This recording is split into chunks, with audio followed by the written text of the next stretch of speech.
Hello friends, welcome to Universe of Naruto X. If you love Naruto What If stories and anime explanations, don't forget to subscribe to the channel. Now let's begin today's story. 2.5 years passed and Naruto was finally on his way back to Konoha. Jiraiya trained him all over the elemental nations except for Iwa. And when Naruto questioned him as to why, Jiraiya simply told him that there's still bad blood between Iwa and Konoha. So, he didn't want to risk it.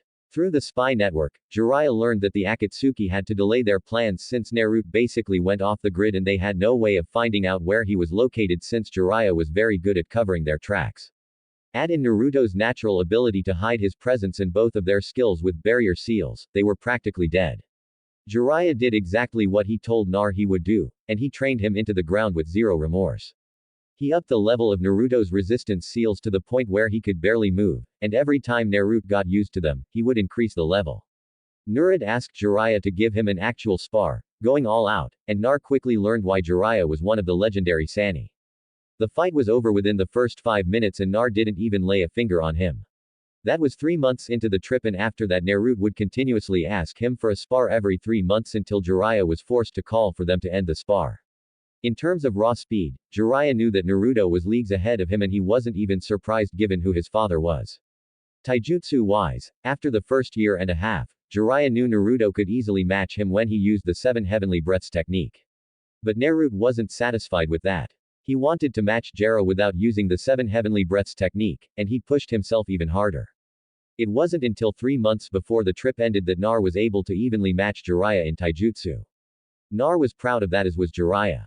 But that ended once Jiraiya told Nar he has a technique known as Sage Mode that would force Naruto to use the 7 heavenly breaths technique. Enjutsu was Naruto's biggest breakthrough since he was a chakra powerhouse. He learned multiple wind, water, fire, and ice jutsu while they were traveling. Jiraiya wanted to teach Naruto some earth enjutsu, but Naruto declined since he was comfortable with what he had. He worked on his water enjutsu in Kiri with a member of Jiraiya's spy network and he never learned her name, but he didn't mind that. She drilled him in water enjutsu until he could do them with one-hand sign. She also taught him more water enjutsu as well. Water style. Multiple raging rapids, 1,000 needles of death, water pillar thrust, black rain jutsu, surf strike, water style, hardened water drill, and water style, explosive bite of the water dragon. Jiraiya himself personally trained Naruto in fire enjutsu. Fire was his main chakra nature, and he carried fire jutsu scrolls with him. Most of them were jutsu he collected over the years and never bothered to learn. Those were the jutsu he gave to Naruto and drilled those into him as well. Fire style, blast wave, wild dance, fire style, crimson earth spider, fire style, flame hurricane, fire style, dragon flame jutsu, flame meteors, and flame tornado. As for his wind enjutsu, that was kind of tricky. Jiraiya didn't want to have any contact with Konoha throughout this trip, and he needed some wind enjutsu. Naruto asked him why he wasn't prepared. And Jiraiya replied that he was busy, but Naruto knew what he was doing. Jiraiya was out spying on girls at the hot springs before they went to snow country and that took up the time he was supposed to be grabbing what he would need for the trip. Jiraiya had a spy get in contact with Gar and offered him a nice amount of money for some wind enjutsu scrolls that Gar accepted since he had a feeling it was for Nar. Vacuum sword, violent whirlwind, wind style, divine mountain wind, wind style, pressure damage, wind style, rotating shuriken, wind waves, sword of the wind count, shield of the wind count, and wind style. Holy rotating wind blades were all the jutsu he learned, but the last one was his own creation. He was working on a side project, but he wouldn't tell Jiraiya what it was. He worked on his ice Keek Jenkin while he was in snow before he left. Koyuki gave him some scrolls on ice enjutsu that her uncle had hidden away. Ice style earth chain ice prison jutsu ice style black dragon blizzard. Frozen capturing field ice breaking sledgehammer ice style one-horned white whale ice style. Twin dragon blizzard ice sword and ice shuriken were all the jutsus he learned thanks to Koyuki. Nar also developed a lightning affinity while they were out training and Nar learned a few lightning jutsu while they were traveling lightning country. Nar had to buy some lightning scrolls off of a traveling caravan. Lightning ball, lightning bolt, thunderclap arrow, electromagnetic murder, lightning whip, and he created an S-rank lightning jutsu called Ron's Wrath that controls lighting in the air no matter the weather and it sends bolts of lightning down to the ground. Genjutsu-wise, they spent a lot of time working on his chakra control. But no matter how much he worked on it, he was only able to cast a S-rank genjutsu without his Hishigan activated. But he could do any kind of genjutsu with his eye, and he found that weird. His kenjutsu was beyond that of anybody in Konoha since he was personally trained by Mafune in Iron Country when they made a stop there. Iron Country was the perfect place for Naruto to practice his ice kick jank since there was snow on the ground at the time he was there. His Fion Jutsu easily surpassed Jiraiya's skills, but with him being in Uzumaki, they already knew that was going to happen. Jiraiya knew he had training complete and was strong, but he still needed more field experience. For the last 3 months of the training trip, Jiraiya had Naruto go out and fight high-class rogue ninja to sharpen his skills in battle. Jiraiya had him go out in disguise and capture or kill a missing ninja. Since Naruto would use a different disguise every time, they were unable to put him in the bingo book and create a bounty for him. Jiraiya also got Nar into the habit of meditating and remaining still. Jiraiya told him that when the toads decide to train him, this would come in handy and Naruto didn't complain. Nar also summoned Gamakichi to train with him. Since Gamakichi was his familiar, Naruto wanted them to be fully in sync with one another. They were nearly a perfect combo and would finish later since the toads wanted Gamakichi to focus on his toad training for now. Nar also met the Nine Tails and they are on speaking terms, but not close to being allies. Flashback. Alright, Nar, it's been a year and a half into this trip and you've grown quite a bit. I want you to do something for me, Jiraiya said. What's that? Nar asked. I want you to get in contact with the Nine Tails. Jiraiya said, why? I thought we were going to wait a bit longer for that. Nar said, that was the plan, but one of my spies revealed something to me about the 8 Tails and 2 Tails gentry back in Kumo. Jiraiya said, what did your spy say? Nar asked. The 8 Tails and 2 Tala gentry are fully in sync with their tailed beast. There's rumors going around that instead of forcefully using the tailed beast chakra like we think you need to do, they befriended their tailed beasts and trained with them to become fully synchronized. Jiraiya said, I've never heard of doing that before. Do you think any other Genshiriki is able to do this? Nar asked, from what my spies in Kiri told me before his death, the 4th Mizukage was able to completely transform into his tailed beast. I don't know about Iwa, Taki, and Kiri's other gentry, though. Iwa keeps both of their gentry under heavy watch. Taki, I don't have spies in there since it's hidden by a secret entrance, and Kiri's other gentry is a rogue ninja and has been keeping a low profile. Jiraiya said, so, you want me to befriend the Ninetales, which is basically impossible from what I've been told. Nar asked, it's worth a shot. Listen, I'm going to tell you something that you probably don't even remember. Do you remember when you were training with me and Sunade and you were using the Ninetales chakra? Jiraiya asked, yeah, I grew 3 tails and blacked out. You said I went on a rampage. Nar said, that's true, but it's not the entire story. Jiraiya said, what do you mean? Nar asked, you lost control at 3 tails, but during your rampage, you grew a 4th tail. When you grew the 4th tail, your skin started to peel off and you literally turned into a miniature 9 tails. Was able to suppress the 9 tails chakra, but your skin was badly damaged. Jiraiya said, well, that sucks. I don't remember any of it. I bet I kicked your Nar said. And Jiraiya just mumbled something under his breath about him getting a lucky shot. Listen, I want you to meditate and go into your mindscape to talk to the 9 tails. Do this at least 2 times a week. Jiraiya said, all right, Nar said and started to meditate. Mindscape, man, this place is a dump. I can't believe my actual mind looks like this. Nar thought as he walked up to the cage containing the 9 tails. Yo, 9 tails, Nar said, and the 9 tails roared. You disgusting human, come here and let me rip your flesh from your bones. The Ninetales yelled. If that's the case, then I'll stay where I'm at. What's your deal anyway? Nar asked. I hate all humans. The Ninetales growled. Even me, Nar asked. Especially you. The Ninetales said, why? I didn't do anything to you. Actually, this is the first time I've even met you.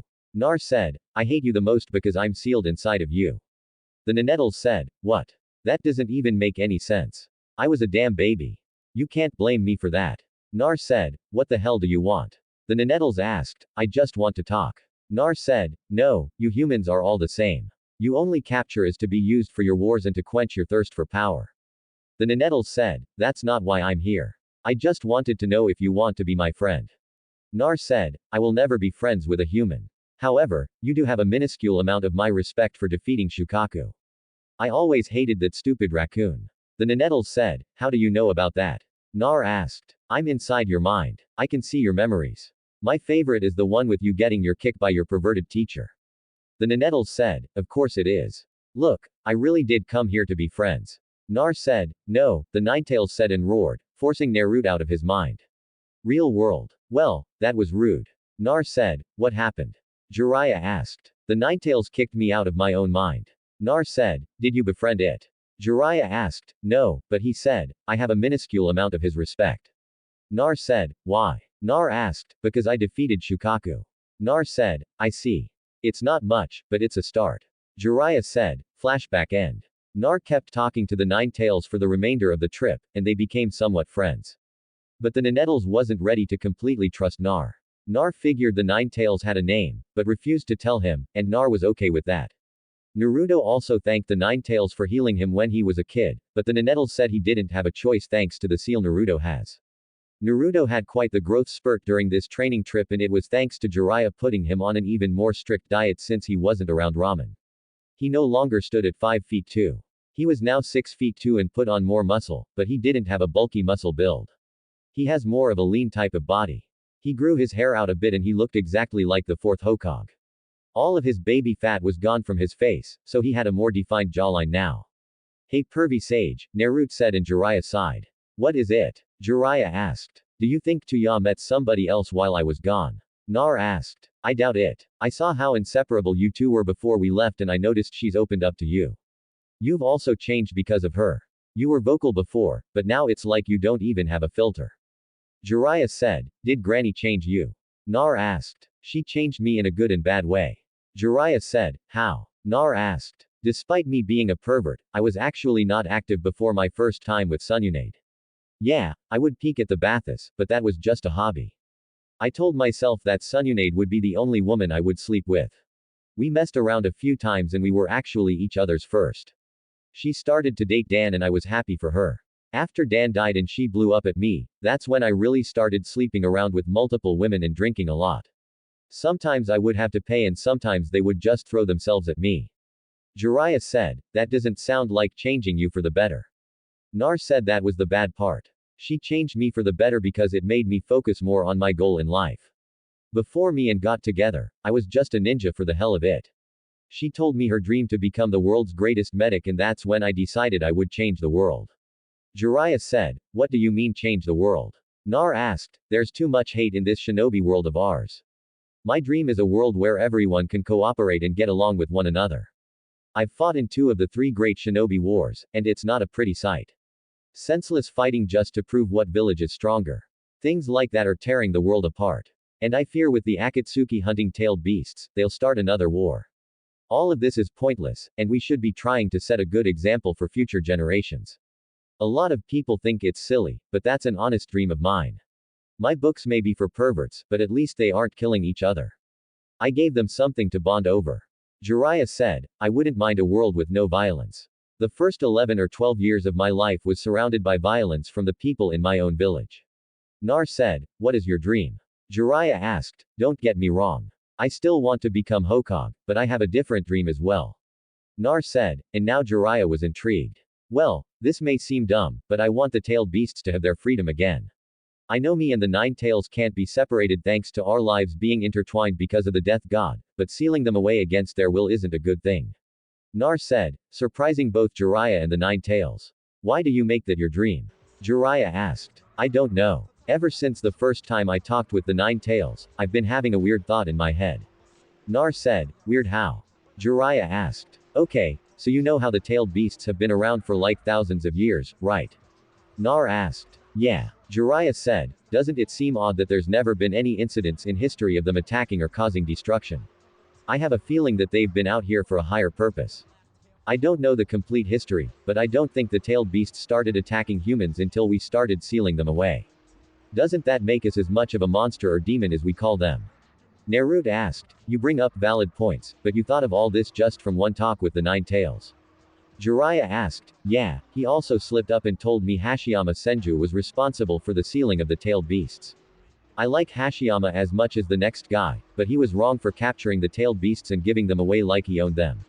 We're kind of fixing his mistakes when you look at it, since all of these wars have been about power, and the Genshiki are always used as weapons of war. Nar said, so, there's just one thing. You can't extract a tailed beast without killing the host. Jiraiya said, that's not true. I think that's only if you remove it quickly. I think if I came up with a seal to remove the tailed beast, then they can live. The only problem is I would need one seal to remove the tailed beast, but heal them as well while the tailed beast is being removed. Nar said, the removing part should be easy for you, but the healing part you should talk to Sun about since she's the world's greatest medic. Jiraiya said, she does have skills in Fu and Jutsu as well. Thanks, pervy sage, Naruto said, and Jiraiya sighed. We were having a great conversation, and he still calls me that. There's no respect, Jiraiya thought. Alright, listen up. We'll be back in Konoha by tomorrow morning if we keep this pace up. Jiraiya said, don't forget that Granny Sununade asked you out on a date when you get back. Nar said, oh, trust me, I haven't. Jiraiya said and pulled out the bra he stole from her. I hope you washed that thing. Nar said, shut up. Jiraiya said, come to your mindscape.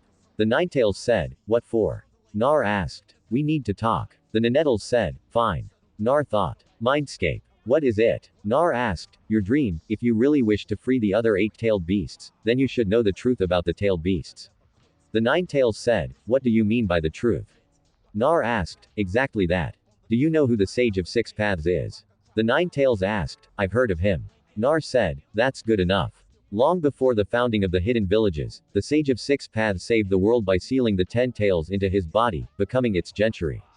Sometime later, the sage was inspired by his youngest son, Ashura, to use his creation of all things ability to divide the 10 tails chakra into 9 living entities, what would become the tailed beasts.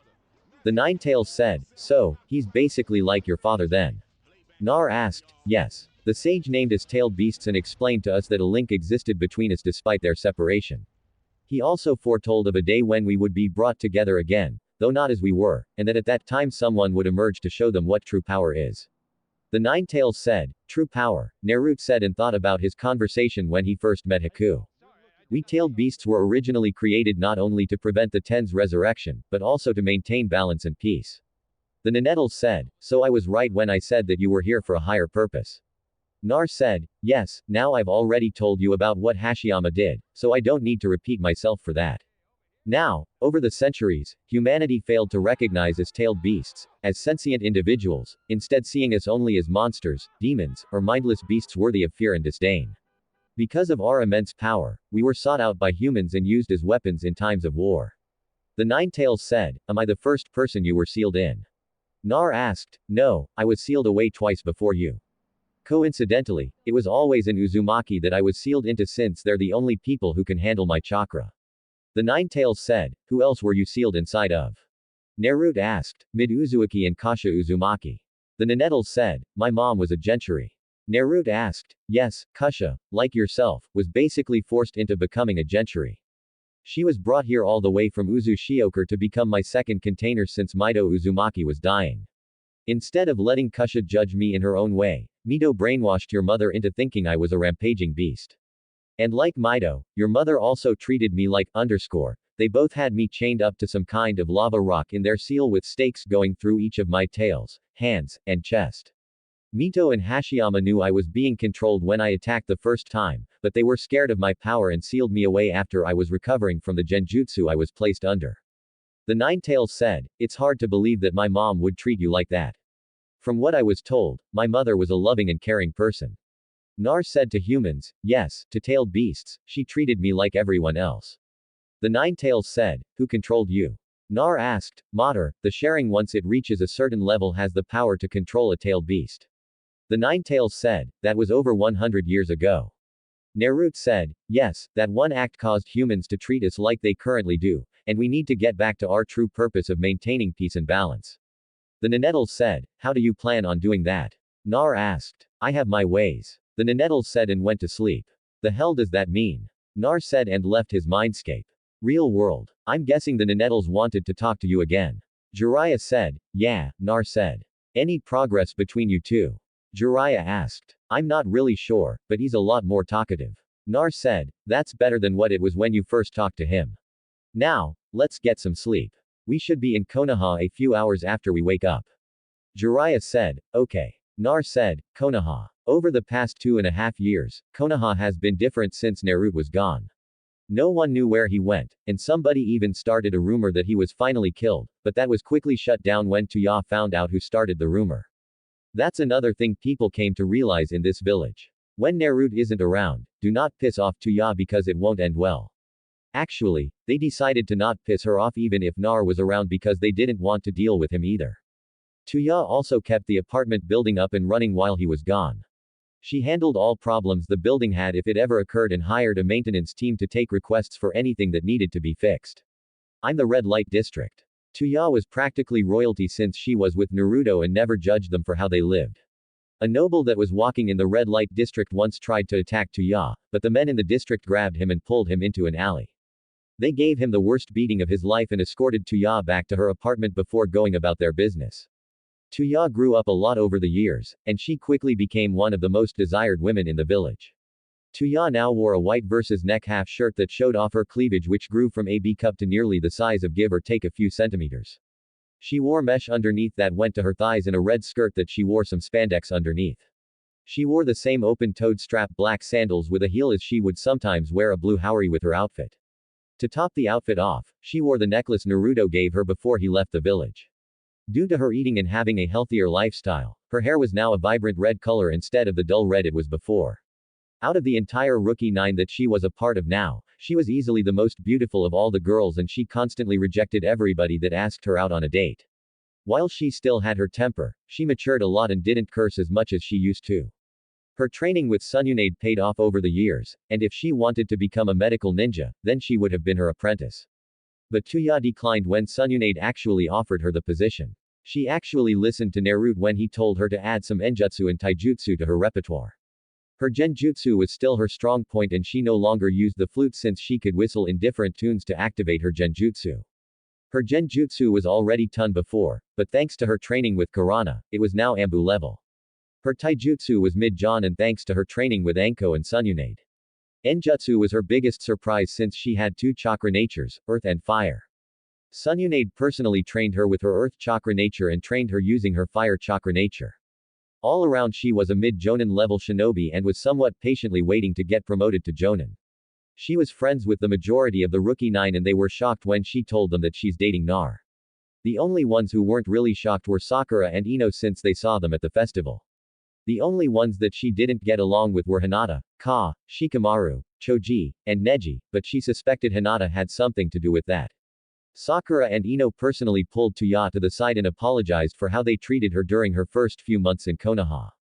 They explained their feelings towards Sasaki at the time and why they were acting like towards her and Naruto. It took some time, but Tuya eventually forgave them. And then she was dragged shopping with Ino. Needless to say, Naruto doesn't have much space in his apartment anymore, and Tuya didn't realize how fun shopping was. Ten got along with Tuya just fine, but they didn't really see each other. But when they did see each other and didn't have anything planned, they would hang out. Rock Lee was a different story. Tuya didn't hate him, but she didn't like him either, and that was due to his loud talking and eccentric ways. She would just tune him out whenever he started talking. Shino was quiet, but Tuya knew he didn't have a problem with her. Hiba and Hinata were like her worst enemies in Konoha. Hiba still treated her like an outsider and threatened her a lot, which resulted in her placing him under a very strong genjutsu that he couldn't break out of. Add in the fact that she grew up quite nicely and Ka would try to get her in bed just to do it, but she put him in a coma every time he did that. Hinata was probably the worst since nobody really believed her. To everyone else, Hinata was quiet and shy still, but when it was her and Tuya alone, she was the complete opposite. Once Hinata hit her growth spurt, she'd look at Tuya and smirk at her while puffing her chest out, making Tuya grit her teeth. However, that all changed once Tuya hit her growth spurt and her chest was even bigger than Hinata's, which pissed Hinata off. When they took the Chunin exams again, they had to fight each other, and it was not a pretty sight. Tuya nearly killed Hinata, but the match was stopped when Hinata couldn't continue. Needless to say, kept them far away from each other, and if Tuya was sent on a mission that required the Byakugan, would send her with Neji or any other Hyuga. Right now, Tuya was sitting in Sunade's office talking to her and Shizune. So, how was your last round to the hospital? Sununade asked. It was good. I don't know why you keep sending me there. I'm not a medical ninja. Tuya said, true, but with me having to fire so many of the staff due to their records, I need some help. The civilians should be done and ready by next week. Said, well, can they hurry up? The pale-eyed freak comes in halfway through my shift to start hers. Tuya said, I don't understand why Hinata doesn't like you. Shizune said, it's because I have Nar and she doesn't. It's not my fault we fell for each other. She's known him for like 12 years now and she never even tried to get to know him. Tuya said, you know, I'm amazed at how much you've changed since you became a Konoha ninja. Shizune said, I'm not. We know why she changed. Sununade said, yeah, my lovable blue-eyed of a boyfriend. Tuya said and had a smile on his face. Do you miss him? Shun asked. Does she miss the pervert? Tiyuya asked. Fair point. Shizune said, when the hell are they coming back? I thought they were supposed to be here last week. Tuya said, they were. I don't know what's taking them so long. I'll give them until the end of tomorrow before I send 2 squads of Ambu to go look for them. Said, what if something happened? Tuya asked, I doubt it. The Akatsuki don't know where they are and Naruto was basically a jonin when he left. Add in somebody like Jera who was even stronger than I am. If he actually trained Naruto like he said he would, then I doubt anybody would stand a chance against the two of them, Tsunade said and pulled out a bottle of sake. He needs to hurry the up. Tuya said, I'll let that one slide. Sununade said, sorry. Now on to important matters. Tuya said, what important matters? Sununade asked, why haven't I been promoted to Jonin? I think that I have earned my promotion, and you can't tell me otherwise. Tuya said as she crossed her arms and tilted her head upwards. The fact that she doesn't even realize she acts like Naruto sometimes is astounding. Shizune thought, I thought I already made you a Jonin. Sununade said, that was Shikamaru and Neji.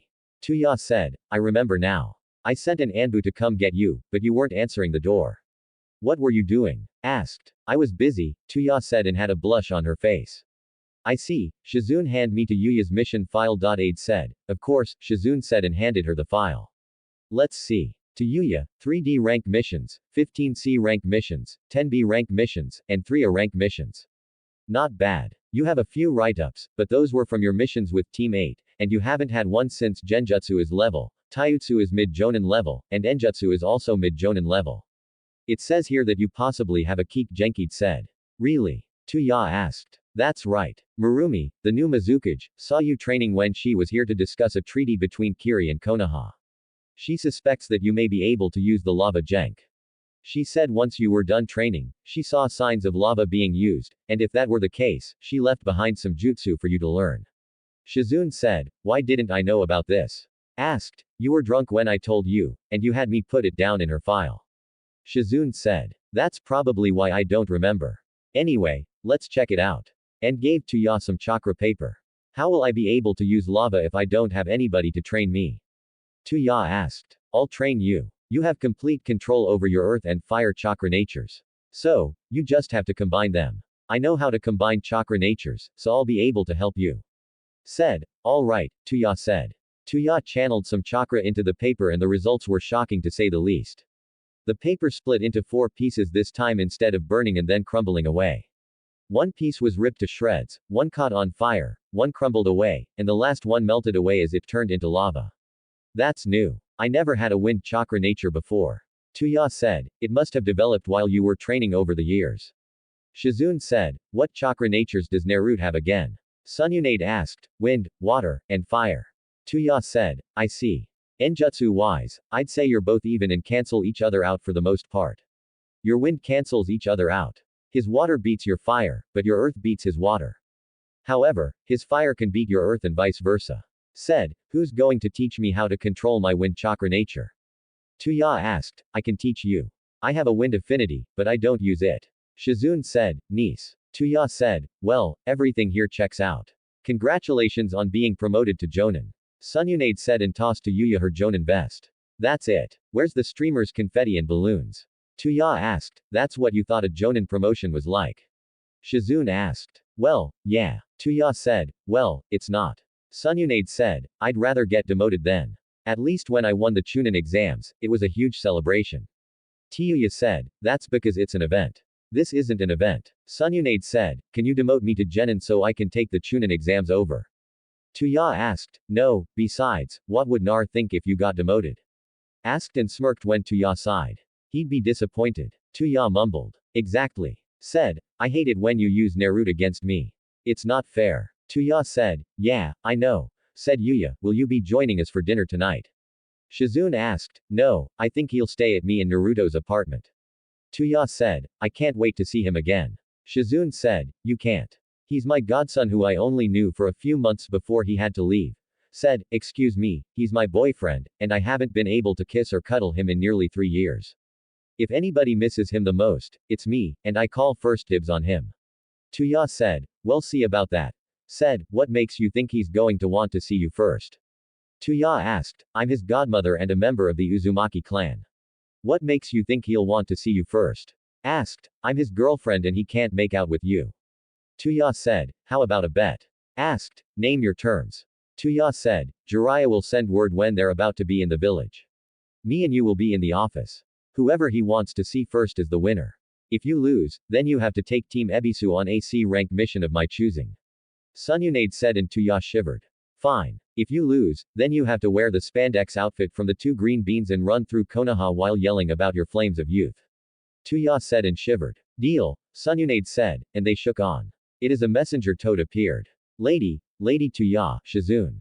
Jera and Naruto will be in the village sometime tomorrow morning. The toad said, thank you, Sunade said, and the toad left. Looks like we'll find out tomorrow. Tuya said, looks like we do, Shizune. You're the witness just in case she tries to back out. Sunade said, and Shun Sidate. Of course, my lady. Shun said. Next day, Naruto and Jera were walking up to the Konoha gates silently enjoying the walk.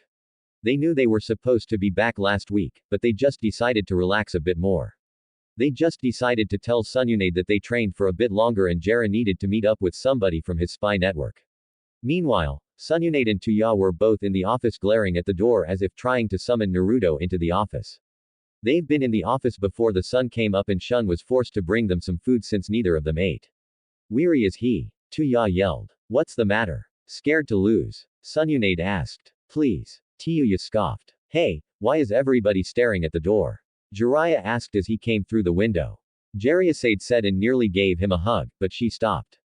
Where the is Nar? Tuya yelled and Jiraiya shrunk away from her.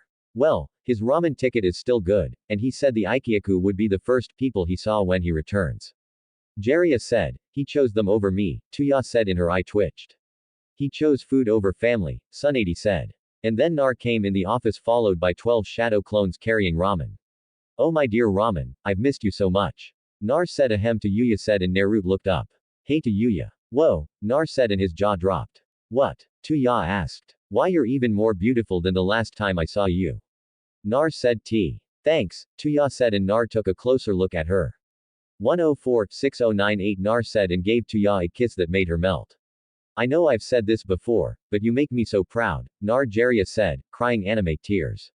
I've kind of hit a growth spurt. Do you like it? Tuya asked and rubbed the back of her head while doing the infamous Naruto Uzumaki nervous grin. Of course, even if you wouldn't have grown like this, I'd still like it. Nar said, what about me? Asked. You still 106 centimeters. I don't think they're getting any bigger than that. Jiraiya said, shut up. That's not what I meant. Give me a hug, Narunade said. And Nar gave her a hug as well. I guess the bet is over with, Shizune said as Nar gave her a hug as well. What bet? Nar asked. They made a bet that they'll each be the first person you'd want to see. But neither of them won or lost. Shizune said, alright, Jiraiya, how strong is he? Asked, honestly, he's nearly as strong as me. Jiraiya said, no, seriously, how strong is he? Asked, I'm serious. He has the skills and field experience to back it up. There's not a Jonin or Anbu in the village who can beat him. I said I would train him seriously, and that's what I did. Jiraiya said, Nar, guess what? Tuya said, what? Nar asked, I have the lava jank and a wind chakra nature. Tuya said, that's awesome. I can tell you've gotten way stronger since I've been gone. Nar said, Naro, I want to test your skills. I'm not doubting Jiraiya, but I want to be sure. I already have an opponent picked out for you. Actually, he requested this whenever you came back to the village. Who is it? Naruto asked and there was a knock on her door. Come in, Sununade said and the door opened revealing Shikamaru and Tamari. Nar, Tamari said and pulled him into a hug. Hey, Tamari, how have you been? Nar asked, I'm great. Where have you been? You just disappeared for nearly 3 years. Tamari said, I'm great. I was out training with Pervy Sage. Nar said, I'll say you're no longer a shrimp.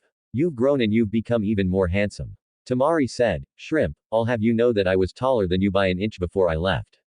As for my good looks, I guess I was always a good-looking guy. Nar said, and Tamari smirked. You sure were, Tamari said and looked at him from toe. Hey, back off. He's mine, Tuya said. And Tamari lifted her hands in mock surrender. I'm just observing. Tamari said, I'm surprised the two of you can be in the same room given what happened. Nar said, we couldn't at first, but I matured a lot since you've been gone. Tuya said, I can tell. Nar said, and Tuya blushed. Yeah, she's actually pretty cool. Tamari said, wait, are you my opponent? Nar asked, opponent? No. Me and the crybaby here are finalizing plans for the Chunin exams. Tamari said and pointed at Shikamaru. Shikamaru, Nar said. Nar, Shikamaru said, and the door was burst open. Lady, the villagers are Wo Sakura. As she looked at Nar and started to daydream, Sakura said, huh? Sakura asked, what did you have to tell me? Asked, I forgot. Who is this? He's so. Sakura said, back off, my boyfriend. Tuya said and pulled Nar close to her. That's Nar, Sakura said. Sup, Nar said. Hey, Sakura said and then had a dreamy look on her face. So, I'm guessing Kakashi is my opponent since he's hiding his chakra signature outside. Nar said, that would be. Kakashi trailed off as he looked at Nar. Minato-sensei, no, he doesn't have whiskers. Kakashi thought, why does everybody keep staring at me? Haven't you all seen somebody grow up? Nar asked. Because you're one. Tuya said, I bet he's well endowed. Tamari mumbled. But Tuya heard her. He isn't. It's mine. Tuya said, I said that out loud. Tamari asked. Yeah. Tuya said, anyway, you're half right. I'm both you and Sakura's opponent. I want to see how much you've both grown. Kakashi said. Butsunade noticed Naruto's and Kakashi's eyes harden a bit as they looked at each other. It's been a while since I've had an actual fight. I'm down. Nar said. Me, too, Sakura said. And then Nar tossed Kakashi a book. No way. Is this real? Kakashi asked. Yeah, it's the latest book from Pervy Sage. I'm sure you'd enjoy it. Nar said. Jiraiya, you gave him that book. Asked. Not quite. It's a pretty good book actually. It's different from my other ones. It's still Ika, but instead of being inspired by peeking in Bathos like I usually do, I wrote this one from my imagination and heart. He decided to add some stuff to the book and I think you should give it a read. Jiraiya said and gave her a copy. I am not reading this filth. Just read the first 2 pages. It's a book I think women will start to enjoy. Jiraiya said. Yeah, it's not just some idiotic smut anymore. It's beautiful. Kakashi said and wiped a tear from his eye. I never thought I'd see the day Kakashi cries over a book after the first 2 pages. Shizune said, what page are you on? Nar asked, page 2. Kakashi said, hold on. What about our fight? Sakura asked. Well, do it in a few hours. Kakashi said and went up in smoke. Well, how about we catch up, Nar? Sakura asked. Not right now. I need to talk to Granny Sununade. Nar said, maybe later then. Sakura said, sure. Nar said, and Sakura left. Shikamaru. You're dismissed. I'll get what I need from you later. And Shikamaru just left. Then Sununade sealed the room. What is it? Sununade asked. Gar will be the first Jinchuriki the Akatsuki goes after. Naruto said, why Gar? Tamari asked and got worried. Because I'm guessing they need to go in order for their plans. I'll be last since I have the strongest tailed beast. Nar said, then we need to get to Suna. Tamari said, no, we don't. Me and Nar have toads placed in Suna that will reverse summon him when the Akatsuki arrive. They'll reverse summon him and whoever is touching to the area. Jiraiya said, aren't you going with them, Master Jiraiya? Shizune asked. No, I have to meet up with some important contacts about something and then see about my movie. Jiraiya said, the one with Princess Koyuki. Asked, that's the one. Jiraiya said, when will you be back? Asked, not sure. I'll let you know when I get there. Jiraiya said, okay, if that's all, then this meeting is dismissed. Said, actually, there's one more thing. Nar said, what is it? Asked, I figured out who my dad was during my trip with Pervy Sage, but didn't say anything. Do you know if he left me anything? Nar asked. Maybe. There's a seal on his picture, but I couldn't open it. Wait, who's your father? Tamari asked. I look just like him. Naruto said and pointed at the 4th Hogue's picture. He's your father. Tamari asked. Yeah, I never really paid attention to it until my hair grew longer. Nar said and channeled some chakra into the seal on the picture.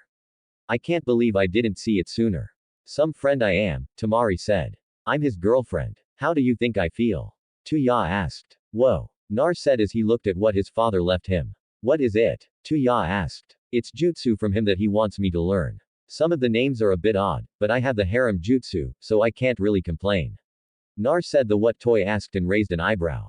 Nothing anyway. Granade. He has something in here for you as well. It's a medical seal that heals minor injuries and replenishes the user's chakra reserves a bit. Nar said, really? Asked. Yeah, everything else is for me. Nar said and gave her the seal with the instructions. This can lower our death rate and possibly increase the mission success even more. Sununade said, well, now that this is over with, can I have some time with Nar? Tuya asked. Of course, Sunade said and unsealed the room. Don't forget about our day together, Granny. Nar said, I already have it marked down. Sununade said, and Naruto left with Tuya. I'm surprised she let him talk this much given how much she's missed him. Shizune said, trust me, they aren't going to do much talking. Said, I guess I'll go back to my hotel then. Maybe see if anybody wants to do something. Tamari said, take a dip in the hot springs. Not happening with this pervert back. Tamari said and pointed at Jera before she left. Nar and Tuya were walking around the village and everyone noticed how happy Tuya was now that Nar was back. She had the biggest smile on her face and he was carrying her on his back. The older generation of civilians quickly realized that they looked like Minato and Kusha when they first got together, and now almost everyone that treated him harshly in the past regret what they did to him. However, Nar and Tuya didn't even notice anybody else around them since they were off in their own little world. So, how has everything been for you since I left? Nar asked and Tuya sighed. Stressful, Tuya said. Why? Nar asked. Because a lot of went down between me and the quiet the horny mud nearly made me kill him. Plus, all the damn Chunin and some Jonin kept trying to get me to sleep with them. Tuya said, just point the Chunin and Jonin out to me. I'll teach them a lesson for you. Naruto said, and Tuya smiled. I appreciate the offer, but I already took care of it. I started to trap all of them in a genjutsu that made them think they were getting castrated. Tuya said and Nar laughed. That's my girl, Nar said. And Tuya kissed his cheek. I've been waiting nearly 3 years to hear you say that. Tuya said, I know. I'm back for good now. Nar said, finally. Tuya replied, now, what did Hinata and Kiba do? Nar asked, and she chuckled. How do you know I was talking about them? Tuya asked innocently. I've heard almost every nickname you have for everybody in this village. Nar said, fair point. Who do you want to hear about first? Tuya asked, give me Ka first. Nar said, that horny is one of the reasons I have so many write-ups on my file. He still treats me like an outsider and even tries to sabotage me on missions like a dumbass. Ever since I grew up, thanks to puberty, he was one of the ones that constantly kept trying to sleep with me, even after he found out we were dating. I can't tell you how many times I've had to kick his on a mission before I was able to go out on my own. The final straw was when he tried to grope my aunt. I just decided to put him in a coma. He was in a coma for a few weeks. Tuya said, want me to kick his? Nar asked, no, I can handle myself. Tuya said, next time he tries something, you let me know. Nar said, I will. I promise. Tuya said as they reached the apartment and went inside. Ah, I take it you're friends with Ino. Nar asked as he looked at everything in his apartment that wasn't there before.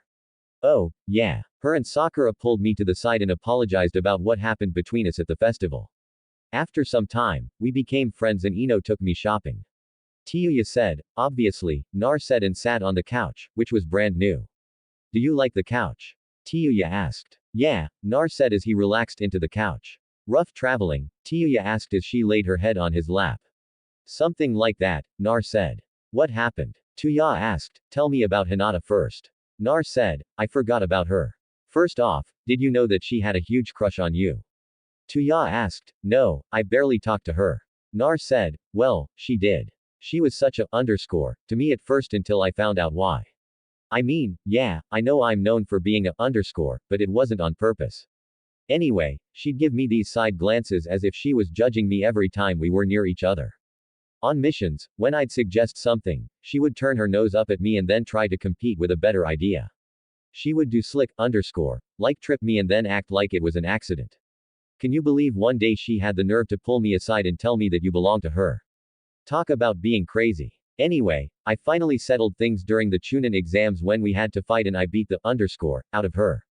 Now, we can't even be near each other unless we're being supervised. Tuya said, wow, I can't believe Hinata was like that. I guess Pervy Sage was right when he said, you have to watch out for the quiet ones. Nar said, that's not even the worst part. Apparently, she has a nice little diary of things she'd like to do to you and with you. Ino told me about it, and some of the stuff in there is something you wouldn't even think she's into. Tuya said, wow, I hope you don't have something like that. Nar said, I'm pretty straightforward with you. I'll tell you if I like something or not.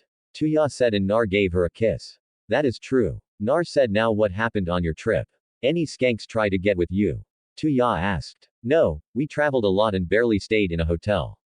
Nar said, maybe that's why you sank into the damn couch. What else did you do? How strong are you really? I wasn't really paying attention to what the perv was saying. Tuya said. Why not? Nar asked. Because I was distracted by your face. Now talk to Yuya said. We trained basically every day the entire time until about the last 3 months. That's when I was out dealing with rogue ninja gaining field experience. They were unable to place me in the bingo book because I used a disguise on top of a henge every time. As for how strong I am, well, I can give Pervy Sage a run for his money. I'd say I'm close to surpassing him. I just need a bit more training. Nar said. No way. Yuya said. I'm not bullshitting you. He told me that himself. Nar said. Did you learn anything new? Like enjutsu or genjutsu wise? Yuya asked. I've learned nearly 40 enjutsu, and none of them require hand seals really, but I still may use 1 or 2 just for the hell of it. Genjutsu wise, I can't cast anything less than an A- rank genjutsu without my Hishigan activated, but I can use my Hishigan to cast any level of genjutsu. And I even came up with my own S-rank genjutsu. Nar said. Really? What's it called? Tuya asked. Eyes of Helios. Nar said. Ni, sounds cool, but terrifying. What does it do? Tuya asked. It really depends on the person. It's only usable with the Hishigan and it penetrates deep into a person's soul. It will show you your deepest desire, and if it's evil, it'll punish you in a random way to make you feel excruciating pain inside the genjutsu, and then you'd feel the same pain when the genjutsu ends. Nar said. What if it's a good desire? Tuya asked. Then it will let you live it out the way you want to. Your body won't go through any pain when the genjutsu is over with, but the way you live the desire in the genjutsu may not happen in real life. Nar said. Ni, sucks that I can't learn it. Tuya said. I guess it does. Nar said and yawned. Tired? Tuya asked. Yeah, I've been traveling for nearly 3 years. Nar said. Come on, Tuya said and pulled Nar up off the couch. Where are we going? Nar asked. To our room. Tuya said. Since when did you sleep in my room? Nar asked. Since the day we started dating. Tuya said and opened the door. Whoa, this bed is huge. Nar said. I know. Thank goodness for ceiling scrolls. Tuya said. I think I'll test it out. Nar said and flopped onto the bed. So, what do you think, Nar? Tuya asked, and she looked at him, then saw he was out. Lovable idiot could have at least waited for me to get in the bed. Tuya said. She smiled, and after getting him under the covers, she joined him. She was cuddled up to him and he wrapped an arm around her. She activated the seals for the apartment so nobody could get in from the outside and not even a shunshin would work. After a few minutes, she was out as well. They slept all day, not even realizing they missed his test with Kakashi and Sakura. Luckily for him, Kakashi decided to postpone for 2 days so he could read the newest Ika book Naruto gave him. After all, Naruto did have a girlfriend that missed him, so he didn't even expect him to show up. The only thing is that they were sleeping instead of doing what everyone thought they would be doing. Meanwhile, in River Country, a certain group dressed in black cloaks with red clouds are getting ready to make their move against the tailed beasts. There's just one problem. Naruto Uzumaki will be a major problem for them. 2 days passed and nobody has seen or heard from Naruto and Tuya ever since Naruto returned. Today was the day for his test against Kakashi and everyone was waiting for him at Training Field 7. The past 2 days were wonderful for Tuya since all she did was lay in bed with Naruto and she cooked food for them so they had no reason to leave the house. They laughed and talked with a bit of play fighting where Naruto discovered Tuya was ticklish. They even had multiple makeout sessions each day, but nothing went further because Tuya wasn't ready for that yet. Nar was also able to learn one of his father's jutsu that he left him. Right now, they were laying in bed with Nar playing in her hair, and she was fast asleep on his chest. To Yuya, wake up, Nar said, and she groaned. 5 more minutes, Tuya said. You said that 3 hours ago. I need to get up and go to my test with Kakashi and Sakura. Nar said, fine. When does it start? Tuya asked as she started to stretch. 3 hours ago, Nar said. Oh, okay. Tuya said and got out of bed. Well, continue after the test. Nar said, give me a kiss. Tuya said, what's the magic word? Nar asked. Give me a kiss. Tuya said and smiled when Naruto leaned in. Nope, Nar said and walked away from her, making her pout. Fine, please give me a kiss, Tuya said, and Naruto smiled. Sure, Naruto said as Tuya ran up and jumped on him for the kiss. Thank you. Now, let's go, Tuya said. And Nar deactivated the seals in his house, then vanished. Training Ground 7. Sorry, I'm late, Nar said as they arrived. What the hell were you doing? Asked. Sleeping. Nar said for 2 days, Sakura asked. Yep. And I'm doing it again right after this is finished. Nar said and put to Yuya down. Alright, you two know the drill. I have 2 bells and I don't care how you get them. If you aren't prepared to kill me, you won't take the bells. Show no mercy. You've got until sunrise tomorrow. Alright, shall we get started? Kakashi asked and closed his book. Not going to read your book? Nar asked. I bet he's already finished it. Sakura said, not quite. I'm going to save that for later. Besides, with the way Naruto has grown and the discovery of his dojutsu, I better keep on my toes. This time it's serious, Kakashi said and revealed his sharing. Let's go, Nar said.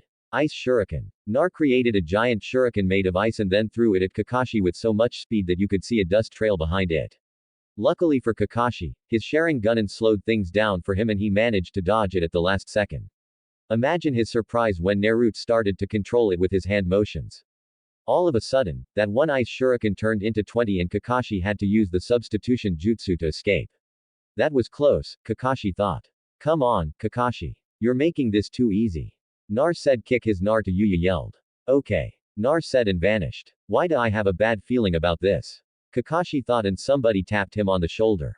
Hey, Nar said as Kakashi turned around and then kicked him out of the tree. Nice shot, Sakura said. Alright, Nar. Shinobi Battle Tactics Lesson 1. Taijutsu. Kakashi said that's fine by me. Nar said this has been a long time coming, Nar. I hope you don't disappoint me, Nar. Kakashi said, same thing could be said about you, sharing. Kakashi. Nar said, specs. I don't think this was the plan. Shizune said, it wasn't to Yuya said. Sakura, maybe you should sit this one out. Shun said, she's right, Sakura. This fight is going to be way above your current level. Said, what about the bells? Sakura asked, and then 2 bells landed at her feet. There, you got the bells. Now get your pink over here. Tuya said fine. Sakura said and walked towards them. I didn't think Naruto disliked Kakashi that much to make this personal. Shizune said it's deeper than that. Tsunade said, what do you mean my lady? Sakura asked. I can't go into details with you since I'd reveal a SS-ranked secret to you and I need Naruto's permission to do so. Said, does it have to do with the fact that he's the 4th Hoge's child? Sakura asked, how do you know? Asked, look at him. Take away the whisker marks and he's an exact replica. Sakura said, she's got a point. Tuya said, fine, don't tell anyone.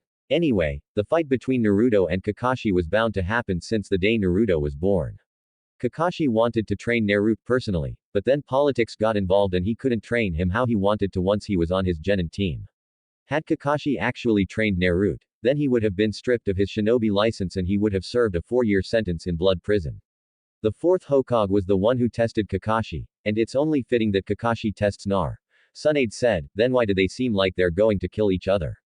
Sakura asked because Naruto wants to prove himself to Kakashi that he was worthy of being trained by him since he was always rejected and Kakashi wants to personally see if Nar will be able to deal with a group of S-rank criminals. Wait, Kakashi-sensei is an S-rank shinobi. He doesn't seem like it. Sakura said, looks can be deceiving. He's the man who copied over 1000 jutsu and you think he wouldn't be classified as an S-rank shinobi. Tuya said, no, it's just that he doesn't seem like it. He's lazy and constantly has this aloofness about him. Sakura said, if Jiraiya didn't have the title of legendary Sannin, would you think he was stronger than me given his peeping habits? Asked, no. Sakura said, you shouldn't think like that. Everybody has their weaknesses. For example, Nar doesn't like when I eat out of his ramen bowl. We had an argument a few months after I joined the village because I ate out of his specified ramen bowl. Tuya said, seriously? Sakura asked. Yeah, every strong shinobi has an odd quirk about them. Big Tits likes to drink. The perv likes to peep on women and Kakashi likes to read in public. Tuya Said, shush, they're about to start. Tsunade said. Naruto versus Kakashi. As the 2 shinobi stared each other down, the tension in the area was enough to make the nearby animals run and hide. Everything was quiet until a falling leaf in the wind touched the ground and suddenly they both vanished. The sound of kana clashing and fist colliding was heard and felt throughout the entire training area. Kakashi barely ducked out of the way from a kick Naruto threw at his head and went for a punch towards Naruto's gut, but Nar saw it coming, then blocked it while kicking Kakashi in his chin with his opposite leg. Kakashi jumped back, but Nar didn't give him a chance to catch his breath and was on him in an instant. Nar started to move even faster, catching Kakashi off guard, but he was able to block or dodge most of Naruto's attacks thanks to his sharing. Nar didn't let the Sharingan stop his assault and tapped into his Genin days before he met Jiraiya, which was a lot of random taijutsu moves. The unpredictable moves of Naruto normally wouldn't have caught Kakashi off guard, but this Naruto was a lot faster now. Nar would act like he's throwing a punch, but then it would turn into an elbow to the solar plexus. Nar would throw an elbow, but it would turn into a kick to the ribs, making Kakashi wince from how much power was in the kick, and he would slide away, but keep his balance. When Kakashi looked up, he saw Nar just staring at him and then his eyes widened and then he quickly blocked a punch aimed at his face. I think it's safe to assume that I've won the taijutsu lesson. Nar said, that's an understatement. He outclassed me and even rendered the sharing useless. I know Lord Jiraiya would train him, but I didn't think he'd come back this good. Who am I kidding? He was already a John and level shinobi when he left. Kakashi thought. Very well. Shinobi Battle Tactics Lesson 2. Enjutsu. Kakashi said and quickly went through hand signs. Fire style. Fireball jutsu. Water style. Ripping torrent. The fireball from Kakashi and the ripping torrent from Naruto collided and created a giant steam cloud blocking the vision from everyone. Naruto blew the steam away using great breath through and then jumped up when Kakashi came from underneath the ground trying to stab him with a kani while using double suicide decapitation. Nar landed and held up the tiger hand sign fire style crimson earth spider. Nar created a huge spider made of fire around Kakashi and watched as it bit down on Kakashi before exploding. The smoke cleared and Kakashi was no longer there thanks to the substitution jutsu he used to switch with a log. Naruto heard Kakashi call out the water dragon jutsu and countered with his ice dragon jutsu. The ice dragon easily destroyed Kakashi's jutsu and came crashing down at Kakashi with speeds he wasn't expecting and he was sent flying into a tree. Wind-style rotating shuriken. While Kakashi was a tad bit dazed, Naruto threw wind-coated shuriken at Kakashi, who barely managed to get out of the way. Kakashi jumped away again as he saw Naruto coming out of the air with a rinnegan the size of his head and destroyed the ground. Nar didn't let up as he used his flame meteors jutsu, which confused everyone since he just sent a huge fireball into the air. But that all changed when medium-sized balls fire came raining down at Kakashi and exploded as they hit the ground. Sheesh. Can he give me a break? Kakashi thought. Kakashi was brought out of his thoughts when he saw a huge tornado made of fire coming right at him, courtesy of Naruto's flame tornado jutsu. Kakashi quickly countered with the water-style giant vortex jutsu accompanied by a shadow clone of his that used the same jutsu and he barely got out alive. The smoke was blown away and then Kakashi was electrocuted by Naruto's lightning whip. Nar knew Kakashi had a problem with his chakra reserves thanks to the strain of the Sharingan and used it to his advantage. While Nar was a chakra powerhouse and could throw out jutsu after jutsu, Kakashi didn't have that luxury. Naruto's plan was simple. Keep the pressure on Kakashi and force him to use high-rank jutsu or multiple low-rank jutsu in rapid succession. Lightning-style thunderclap arrow. Nar gathered lighting chakra and shaped it into a small projectile, then threw it at Kakashi, who substituted with a shadow clone. Kakashi was panting from the continuous onslaught from Nar, and he desperately needed a break. Nar decided it was time to end this and then channeled a small amount of chakra that he sent straight up in the air. Ron's wrath. Everyone waited for something to happen, but Tsunade had a feeling it was going to be destructive. So she created a huge dome of earth around Sakura, Shizune, Tuya, and herself. She reinforced it with a huge amount of chakra. All of a sudden, lightning started to rain down on the training ground, and everything was destroyed, even jutsu. The attack lasted for about 10 seconds before it stopped, and a huge smoke cloud was all you could see. Nar used the wind style, divine mountain wind, to blow away the smoke, and everyone was trapped underneath some rubble. I guess I overdid it a bit, Nar said and sheepishly scratched his head. Nar Uzumaki Tsunade yelled as she exploded from the rubble. Oh. Nar said and when he tried to run, Tsunade appeared in front of him with a glare that could kill. What the hell was that? Tuya asked. You nearly killed me, Sakura said. Well, it was a jutsu I created. I mean, nobody died, right? Nar asked. I barely got out of that. Kakashi said as his clothes were torn up and he was barely able to stand. Who's going to fix the training ground? Shizune asked. I'll do it, but Nar will be paying for an S-rank mission, it said and his jaw dropped. What? Why? This was your idea. Nar said and Tuya punched him on the head. She didn't tell you to destroy everything. Tuya yelled. Honestly, Nar, you should have more control over your jutsu before you use it.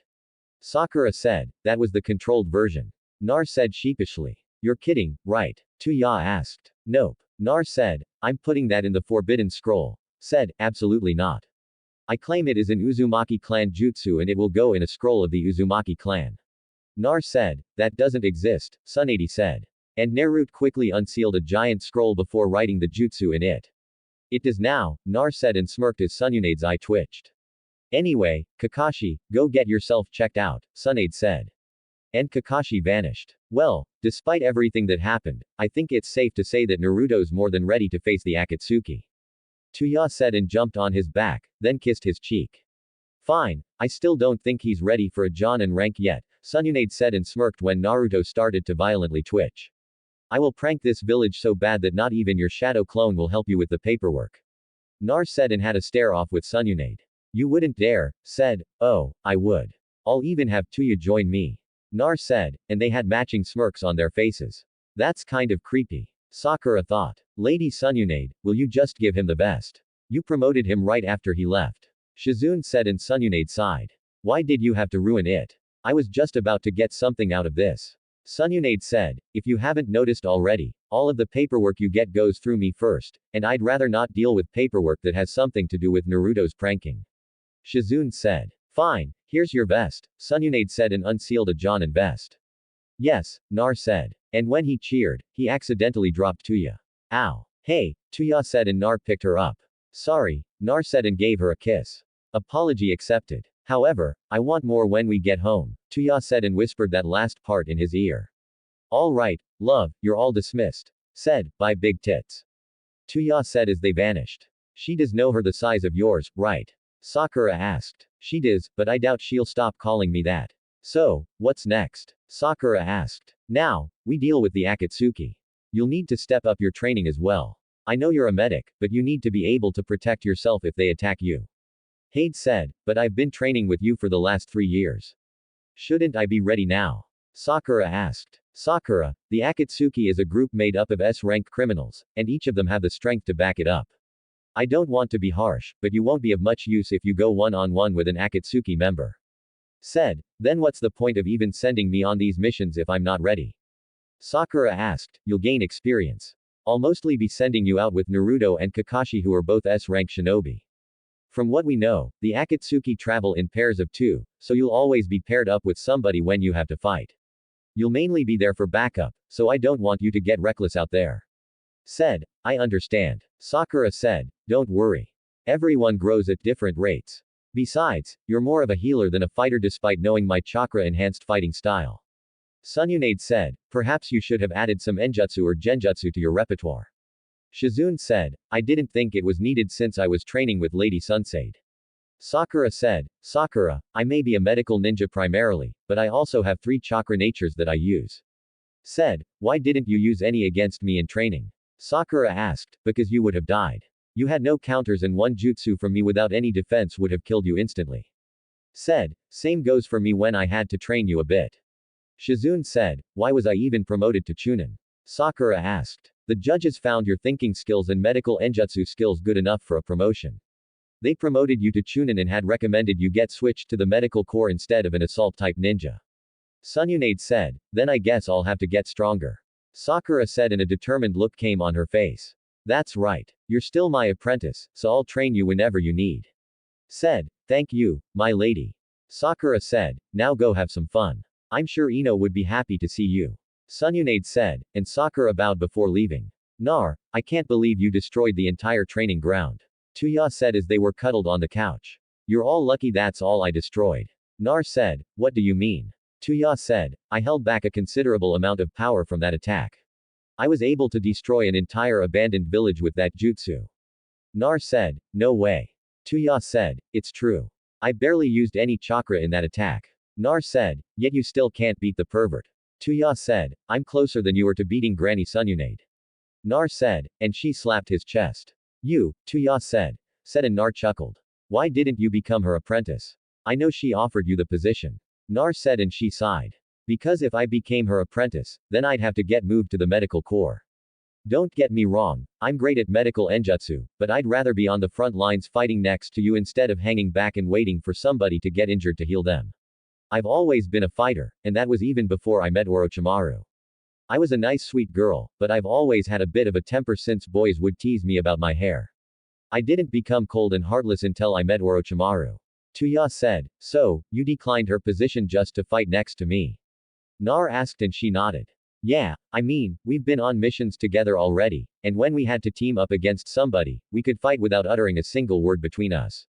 That's why a lot of the missions I did after I made Chunin were with either Kurana, Anko, or Yuga. None of the other genin could match me in skills, so they'd slow me down, and they were the only people I trusted to have my back in a fight at the time other than you. Tuya said. Yeah, I remember the first time we went on a mission, and I had to help you out. Naruto said and laughed when she glared at him. I was still recovering from the curse mark being removed. Tuya said. Really? Because I could have sworn Granny cleared you about 3 weeks before our first mission. Nar said. Well, she was clearly wrong. Tuya said. Oh, maybe I should tell her that. Nar said and smirked when Tuya flinched. No, her training is hellish and I don't want to go through that right now. Can you believe she threw a boulder at me? She said it was for dodging training. Tuya said. I mean, when I first met her, she did destroy a castle. Nar said and she looked at him. You've got to be me. Tuya said and Naruto shook his head. Nope. It was around the time when we fought Orochimaru and Kabuto. Naruto said. I wish I was there to see Kabuto get his kicked. Tuya said he honestly could have won, but he was arrogant and it cost him the fight. Now he wouldn't stand a chance against me. Nar said. I know.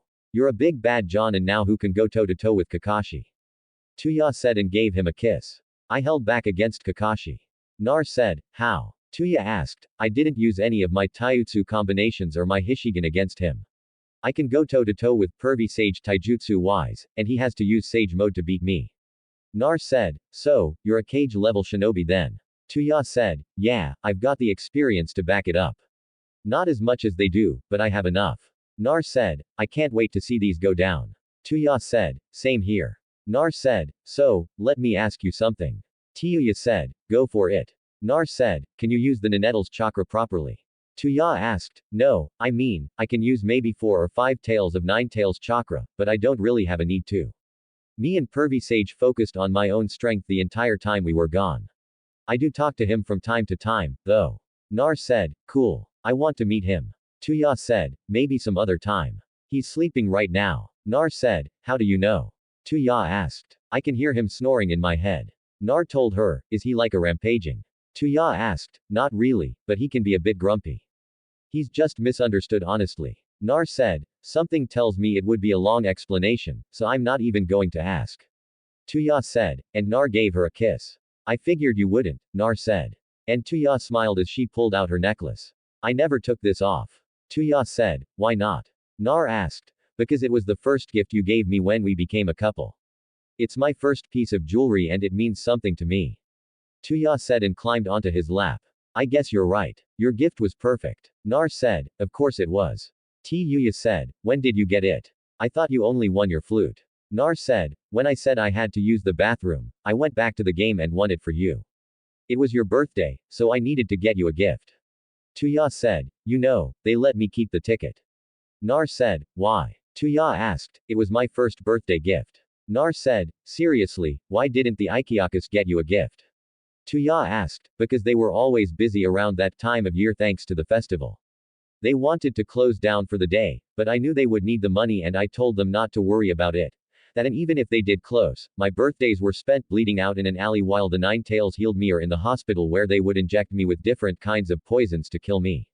Now I'm basically immune to all types of poisons, so I guess something good came from the torture I went through. Nar said. That's not something good, that's up. Tell me who did it and I'll cut their tongue out. Tuya said. You don't have to worry about them. Nar said. Yes, I do. They will not live freely after they tortured my boyfriend. Tuya said and her hair split into 9 pieces. What the hell? Yo, 9 tails, wake up, Nar thought. What the hell do you want? The 9 tails asked. Are you influencing her or something? Nar thought. How can I do that while I'm sealed inside of you? The 9 tails asked. Look at her, Nar thought. And the 9 tails had to do a double take once he looked at Tuya. This is the first time I'll give you advice. This is something your mother did to your father or in general when she was angry. Whatever you do, don't tell her to calm down. My healing ability might take a while if she beats you while you're like this. The Nenetals said. Then what do I do? Nar thought. Calm her down. I'm going back to sleep. The Nenetals said. Son of a bitch. Nar thought to Yuya. Look at me. You don't have to worry about them because they're already dead. Nar said, and she calmed down after a few deep breaths. I'm fine. I'm fine, Tuya said. Now I see why Izumo and Katu were scared of her. Nar thought. Are you sure? Nar asked. Yes, I'm sure. Who killed them? Tuya asked. Me. My first kill came when I was 6. That was the first time I used the Ninetales chakra. I've killed hundreds of people from this village before I became a ninja. Ninja ranking from Genin to Chunin and civilians were also killed by me. It wasn't until I got back from finding Granny that I found out the third Hokage would organize some of those mob beatings and then come act all grandfatherly to me. Nar said, why would he do that? Tuya asked. Because he wanted me for a weapon. He thought I was young and naive that I would always listen to him. But the joke's on him since due to me having trust issues, I never believed a word he said. My dream of becoming Hokage was before he even put the idea in my head. Nar said, what would you do if he was still alive right now? Tuya asked. Before I would have either tried to kill him or go rogue, but now I would just look at him like the pitiful old man that he was. Naruto said, don't worry. Me, Karana, Enko, Yuga, Shizune, Tamari, and Big Tits will make sure that won't happen again. Tuya said, I know. For the record, I think the name Big Tits fits you as well. Nar said, and grabbed her, making her blush. And no, that name is strictly for her. Tuya said, how did they even get like this? No offense, but I'd imagine at most you'd grow to maybe a DD and that would be it. Nar said, I just did what she told me to do. After that, puberty happened and I started eating healthier. Over the years, they just kept growing and growing. I had to buy new bras like every other month until they finally stopped growing. Tuya said, well, I like them. Nar said and gave her a kiss. Give me another kiss. Tuya said. Nar gave her another kiss that turned into another until it was a full-blown makeout session. Tuya literally ripped Naruto's shirt off and started to feel on his chest as she kissed him. Naruto was just as rough as he tore her shirt off and took her bra off as well. Tuya started to play in his hair and moaned into his mouth as he would rub her and pinch her. Right when the fun part was about to happen, somebody knocked on the door and Tuya let out a frustrated whine. The is it. Tuya yelled. Naruto Uzumaki, you have been ordered to the council's chambers, and Anbu said why. Nar asked and went back to kissing to Yuya. Orders from Lady Sununade. The Anbu said and left. Rain check. Nar asked and Tuya sighed. Fine. Can you give me my bra? Tuya asked and Nar handed it to her. I need a new shirt. Nar said get me one. Tuya said her. Nar said and went to the room, then grabbed a muscle shirt for himself and a black shirt for Tuya. Thank you. I'm coming with you, Tuya said. And Naruto noticed she looked around. Your sensing abilities have gotten better. How many do you detect? Nar asked. 10. Tuya said, there's 30 of them. All of them are Chunin level or higher. Nar said, I'm not really in the mood to fight right now. Let's just teleport there, Tuya said. And Naruto deactivated the inside barrier seals then vanished. Council chambers, you called Granny? Nar asked as they arrived in the chambers. I believe we only called for the boy. Danzo said, well that's too bad you one-eyed geyser. Tuya said and Nar snickered. Tuya, please refrain from using swear words in the council chambers. Kaharu said, I'll try my best. Tuya said with a grin. Why am I here? Nar asked. Well, that's something that even I don't know. Danzo is the one who called for this meeting and requested your presence. What do you want? Nar asked. I have a few questions about your whereabouts for the past nearly 3 years. Danzo said, why? Afraid that your weapon might run away from the village. Nar asked and smirked at Danzo when his eye twitched. It is against the law to leave the village as you please without notifying the higher UPS. Danzo said, you're right that it is against the law to leave without permission or notifying the higher UPS, but that rule doesn't apply to me. Thanks to me being the apprentice of Jera, I have Sonin traveling rights, which means I can leave the village whenever I feel like it, and there's nothing you can do about it. Also, if you must know, 3 people were informed of me leaving. The Hokage, Elders Kaharu, and Homura were notified of me leaving. If you want to know where I was at, then I'll humor you. I was out training with Jera to prepare for the Akatsuki. Naruto said, then I would like to know about your skills. Have you gained any interesting knowledge about your dojutsu should another one occur? Danzo asked. In fact, I did, but I'm not telling you. The powers of my dojutsu will stay between me and my clan members. Nar said, you have no clan members. Danzo said, that's where you are wrong. The Hokage is part of the Uzumaki Clan, and Tuya is my girlfriend, so that makes her part of my clan as well.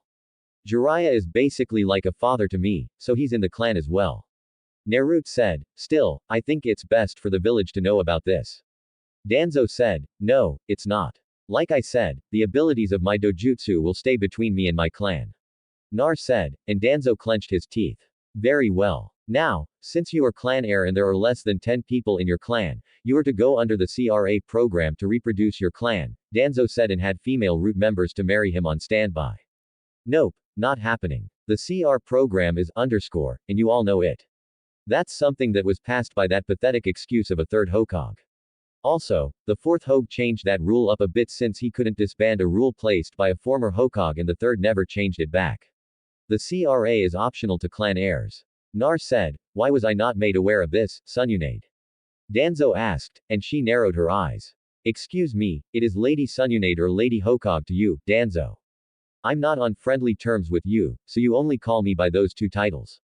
Do you understand me? Sunade asked and Danzo was furious inside. My apologies, Lady Hokage. Danzo said, apology accepted. Now, is there anything else? Asked, yes, I have not been able to access the shinobi files to check up on our shinobi records. The files have gone missing. Danzo said, yes, and as the head of the civilian council, I have not been receiving the reports from the Ninja Academy anymore. Do you know why? Miyuki Haruno asked. Yes, Danzo. The shinobi files are no longer where they used to be. I discovered missing files and decided to relocate them to a place that only me and Shizune know where they are located. As for the Ninja Academy, I have moved that responsibility over to the Shinobi Council. I do not know why the Ninja Academy ended up in the hands of the Civilian Council, but you no longer have to deal with that. All the Civilian Council will deal with the civilian affairs. Said, finally, that's one less headache for me to deal with. Mebuki said, yes, I've been meaning to ask you, Mebuki, how are the plans going for the projects in the red light district? Asked, everything is moving according to plan. We have the blueprints set up, but we need to find the land for us to use for the projects. Thanks to you cracking down on the civilians and rich families that haven't paid taxes in 13 years, I was able to set up a budget for each project and I will have the plans in your office tomorrow morning. Miyuki said, great. Sununade said, Lady Sunade, if I may. Some Inuzuka said, the floor is yours. Sununade said, thank you to Yuya. Now that I have the opportunity to speak to you, I wish to apologize for Ka and his actions towards you. I hope you don't let his actions define the Inuzuka clan. Some said, nah, it's fine. Besides, if he tries anything else, then I'll just have my big strong boyfriend kick his. Tuya said, and some nodded. Thank you. That is all. Some said, this meeting is dismissed. It was pointless anyway, Sununade said and mumbled the last part. Danzo, Nar said, what? Danzo asked. The next time you send your friends after Tuya, I'm going to kill you. Nar said and glared at him with his Hishigan activated. I do not know what you're talking about, Danzo said. And Nar threw 5 kana into the ceiling, making 5 dead root ambu fall out of the ceiling. I'm sure you don't remember. This isn't a threat. This is a promise, Naruto said and left with Tuya. Leaf Village. How do you know Danzo sent his ambu after me? Tuya asked as they were walking in the village. There are toads all around the village that report to me and Pervy Sage. They saw it when it happened the first time and one of them told me about it. Nar said, listen, I didn't want to tell you because told me you'd go on a rampage for me and I didn't want that to happen. Tuya said, I know. I'm not mad at you. You're right. I would have gone on a rampage for you and I still would. However, your heart was in the right place when you didn't tell me. At that time, I would snap at the littlest thing that was an insult to you since you were still new and people would try to gang up on you. Now, I know you can handle yourself, but the stuff with Danzo I will always be involved in, Nar said and Tuya gave him a kiss. Ah, look at the two lovebirds. Tamari said as she walked up to them, oh, look, it's the single desert princess. Tuya said, it's the temperamental redhead. How are you, Nar? Tamari asked, I'm good. Are you heading out? Nar asked, yeah, I want to get to the village before the Akatsuki get there. I don't want Gar to fight them alone. Have you got any word from your toads? Tamari asked, no, they'll reverse summon me once they cross the border to get into Suna. Nar said, damn it. That means I risk running into them and I can't fight them on my own. Tamari said, just stay with me. I can somewhat feel when they are about to reverse summon me, so I can quickly grab whoever is near me. Nar said, I'd rather not. I don't want to hear you two going at it. Tamari said, we haven't yet, but you're more than welcome to join. Tuya said, and Tamari blushed. What? Tamari asked, come on, the more the merrier. I'm sure Nurid wouldn't mind. Tuya said, sure, you can join us if you want. Tamari, Naruto said, and she was at a loss for words. I'm just twisting your tits, girl. I'm not sharing him with anybody. Tuya said, Tuya, do you have your gear on you? Nar asked, yeah, I have a storage seal on all of my clothes. Why? Tuya asked, because we're about to be reversed summoned. Nar said and quickly grabbed them before they went up in smoke. Suna, I'm guessing they're on the way, Tamari said as they were standing in the desert. Yeah, we need to tell Gar to evacuate the village. They should be here in a day, Nar said and summoned Gamakichi. Nar, why am I in a desert? Gamakichi asked. The Akatsuki are almost here for Gar. Tell Granunade that me and Tuya are here to stop them with Tamari. Gar will help us, so we don't need any backup. Tell her we'll be back in 3 days. Nar said, you got it. Gamakichi said and went up in smoke. Let's go to the village. Tamari said, actually, is there a way you can sneak us in? We need to keep the element of surprise on our side. Nar said, not really. We sealed up everything to keep spies out of the village. Tamari said, do you have any sensors at the main gate? Nar asked, yeah. Tamari said, shit, alright it. I'm going to use ton of shin to get into Gar's office. Tell the sensors that it's just a test for their skills or something. I'll lower my chakra levels to match that of Gar. Nar said, what about me? Tuya asked. That's easy. They don't know you since you weren't at the Chunin exams in Suna. So, I can just say you're a friend from the Leaf Village that's here to visit. Of course, they won't even care since they'll just keep staring at your chest. Tamari said, and Tuya smirked. Is that a hint of jealousy I detect in your voice? Tuya asked, not in the slightest. Bigger the more back problems. Tamari said, that is true unless you have someone as amazing as Naruto to give you a back massage. Tuya said, I'm going to get going, Naruto said and vanished. Well, let's go. Tamari said, and they ran off towards the gates. Gar's office. Lord Gar, our sensory division has picked up a chakra level the same height as yours. A tunin named Matsuri said, my chakra levels. Was I supposed to have a guest? Gar asked. No, there's nothing on the schedule. Matsuri said, and then Nar appeared in the office. Never mind. I found the problem. Why are you here, Nar? Gar asked, what? I can't come and see my old buddy for fun. Nar asked and Gar just looked at him. Who is this Lord Gar? Matsuri asked. This is Naruto Uzumaki. Gar said, yeah, that's me. Listen, Gar, do you remember that certain group I told you about? Nar asked and Gar nodded. Yes, why are they on the move? Gar asked. Yan and 2 of them are on the way here for you. I hope you don't mind, but I had some toads placed around the border to reverse summon me here to help you take them out. I'm here with Tamari and Tuya. Naruto said, why didn't they come with you? Gar asked. Because we need to keep the element of surprise on your side, and I don't know if they have a spy at the front gate. If we split up into groups, we should be able to handle them, but you need to evacuate the village or place everyone in a bunker. Nar said, and Gar nodded. How much time do we have? Gar asked. 1 day, Naruto said. Matsuri, tell Baki to gather as much Jonin and Anbu as he can. Tell him to place the civilians in the underground bunkers we set up last year. Gar said, are you sure this is needed for 2 people? Matsuri asked, yes, these are S-rank shinobi who have no problem destroying the village to get me. Gar said, and then Conqueror came into the room. Hey, Nar. Conquo said, sup. Naruto said, hey, Gar, something tripped one of my traps at the border. Conquo said, it's the Akatsuki. They're making their move. Gar said, I'm fighting with you. Conquo said, and then Tamari and Tuya came into the office. We have a problem. Tamari said, I know. The Akatsuki are coming. Gar said, no, it's who it is that's coming. Tamari said, who is it? Nar asked. Sazori of the Red Sand and Deidara the Mad Bomber. Tuya said, I sent one of my weasels to see who it was and then showed them the book of names Konoha gave us. It's definitely those 2. Tamari said, they're both long-range fighters. Me and Naruto will handle Dara. The rest of you will handle Kasori. Gar said, that doesn't sound too smart. Tuya said, it is. This way, Conqueror can counter Sazori with his puppets, and I can use my wind enjutsu to destroy his puppets.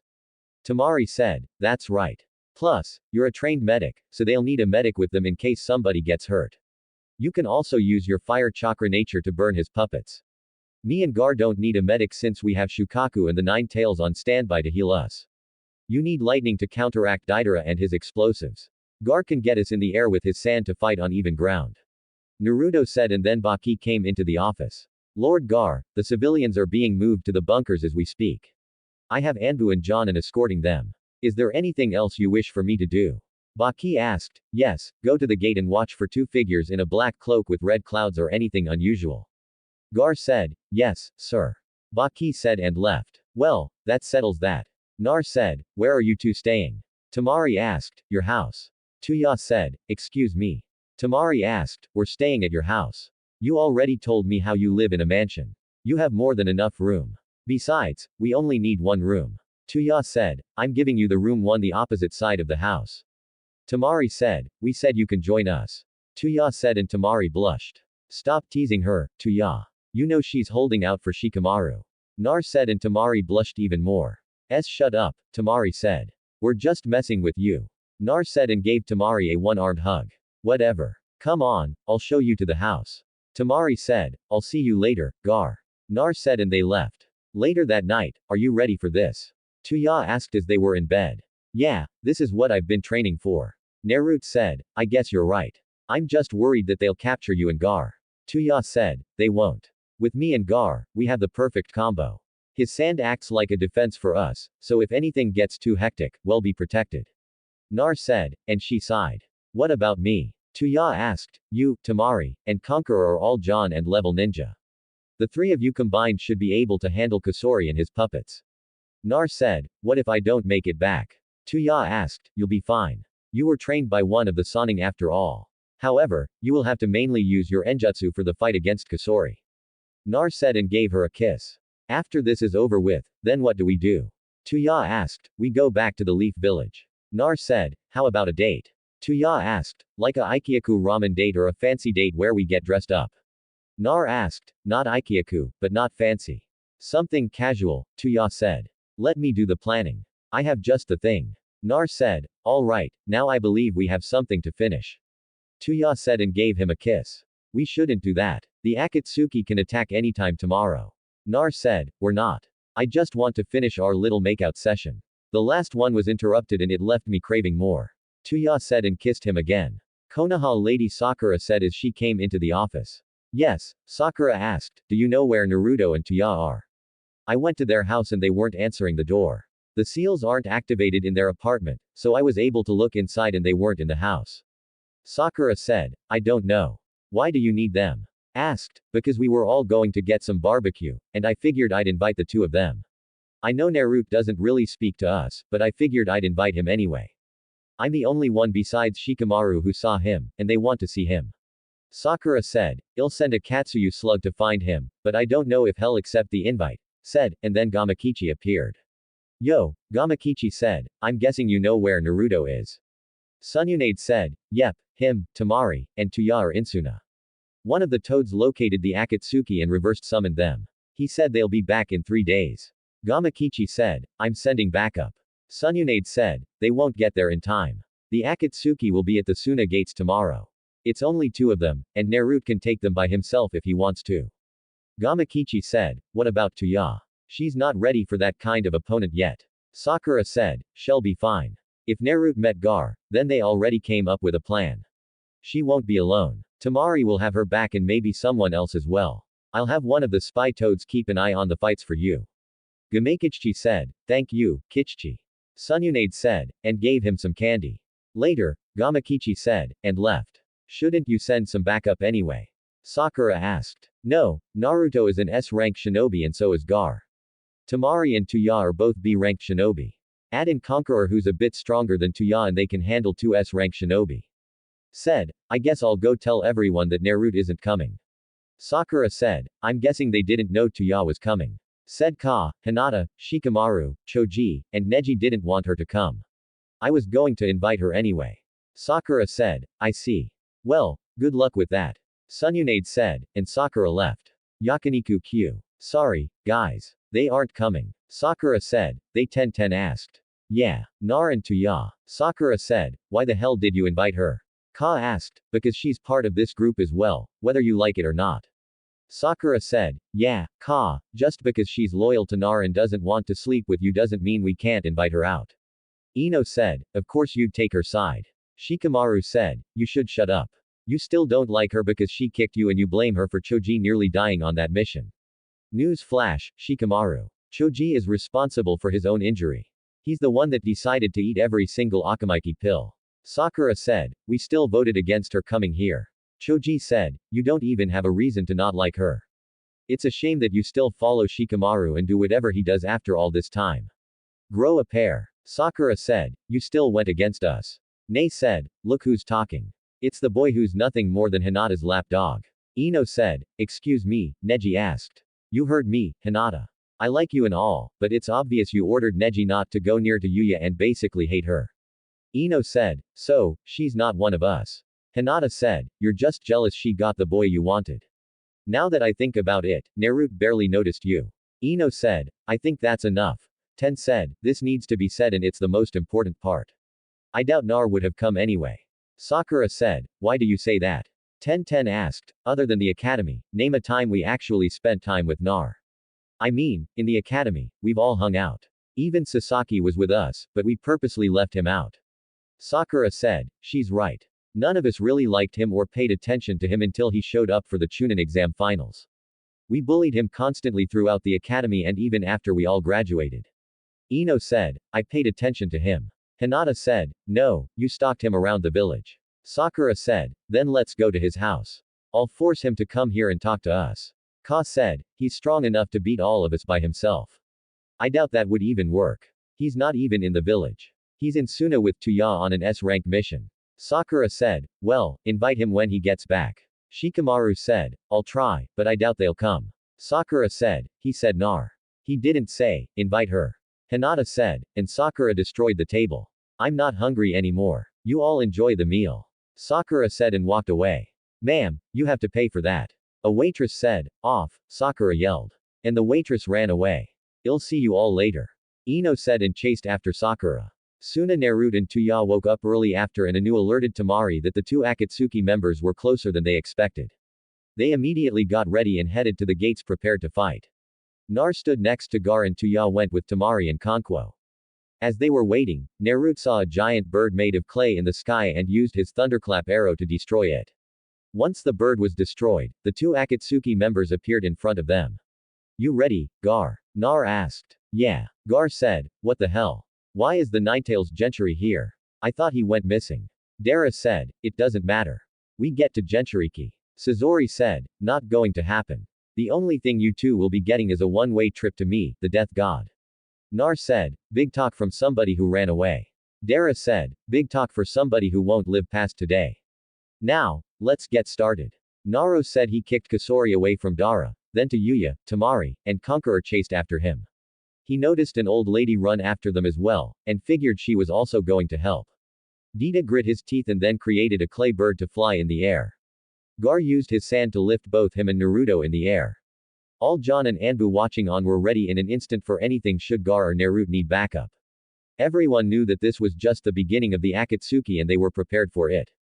Temari, Conquero, Tuya, and Chio were all staring down Sazori with battle-hardened looks on their faces.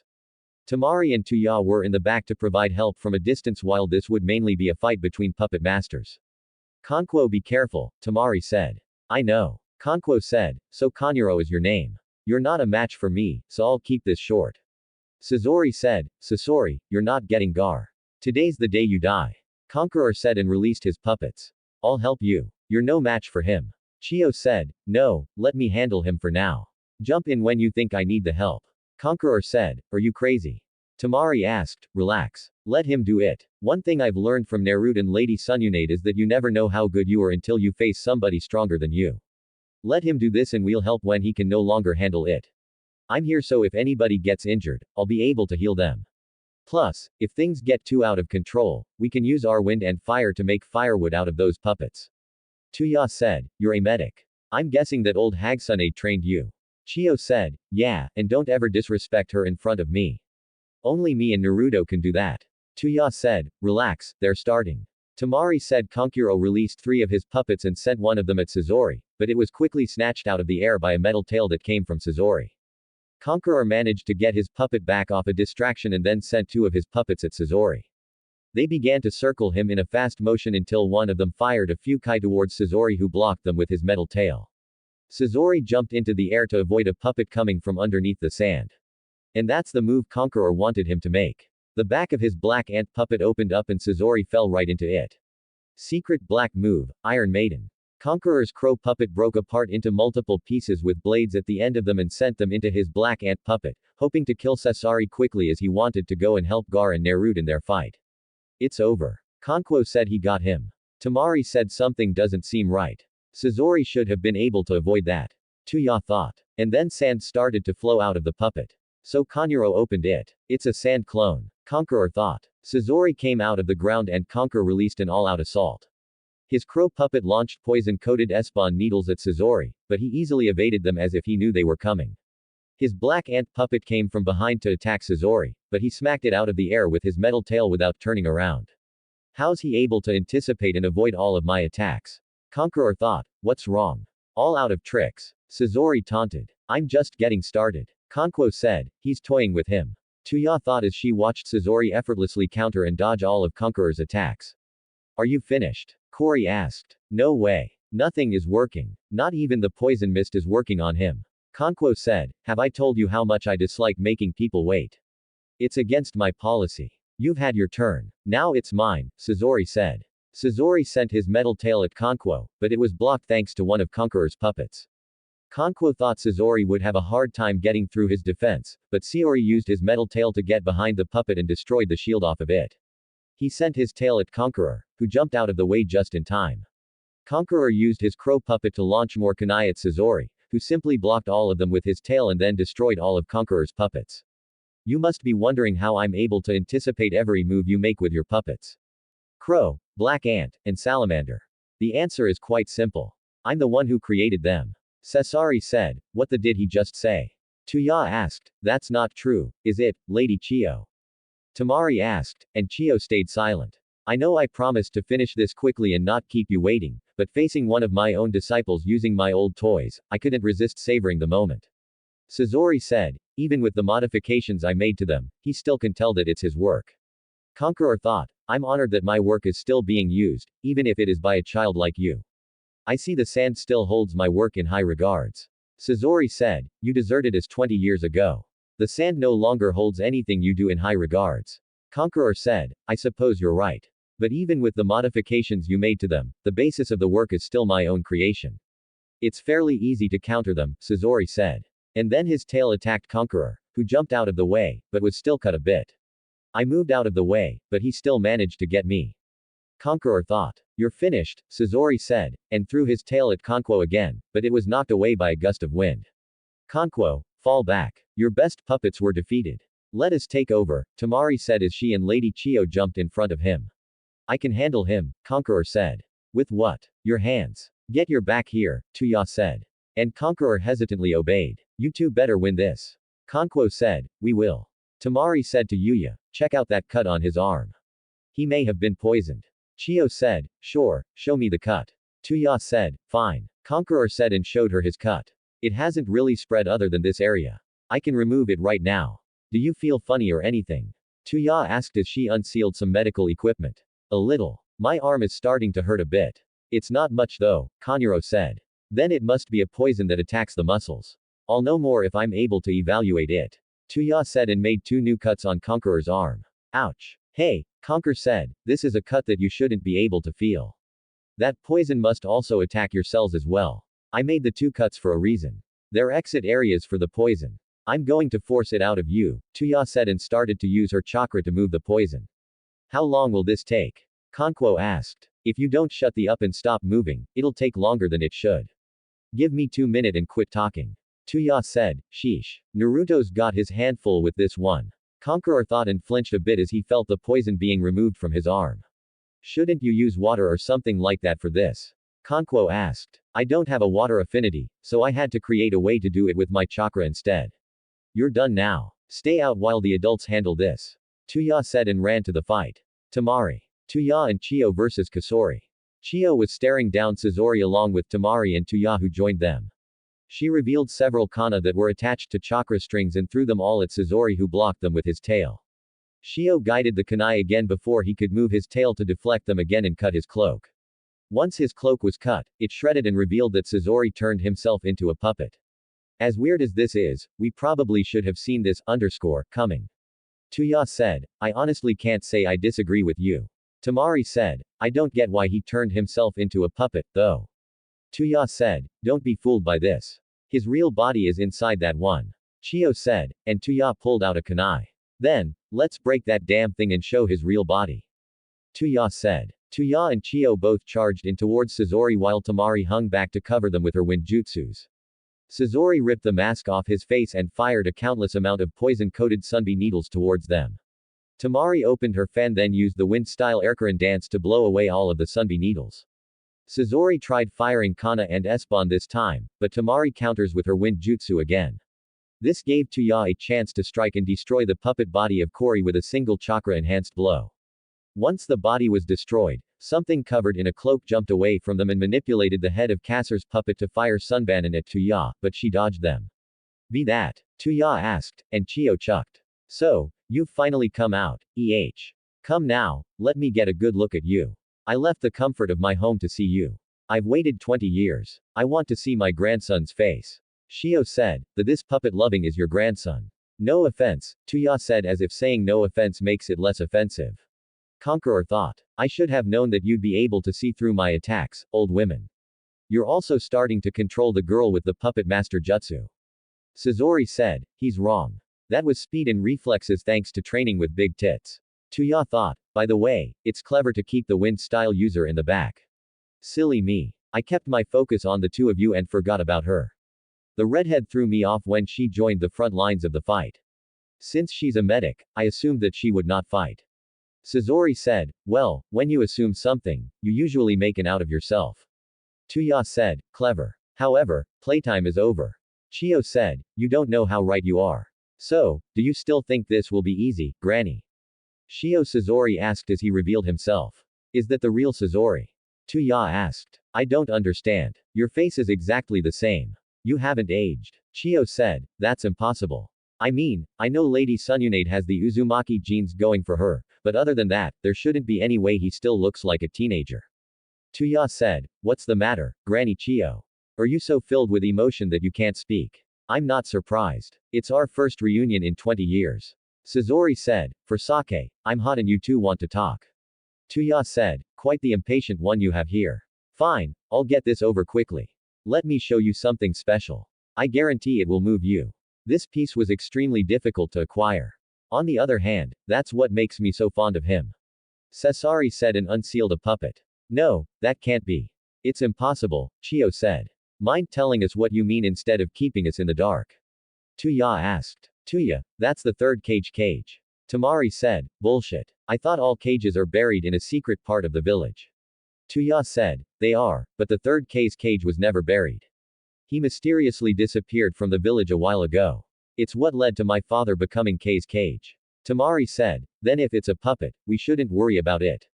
Tuya said and then jumped back from some iron sand. This must be what happened to the third K's cage. It's been over 10 years since he disappeared from the village without a trace.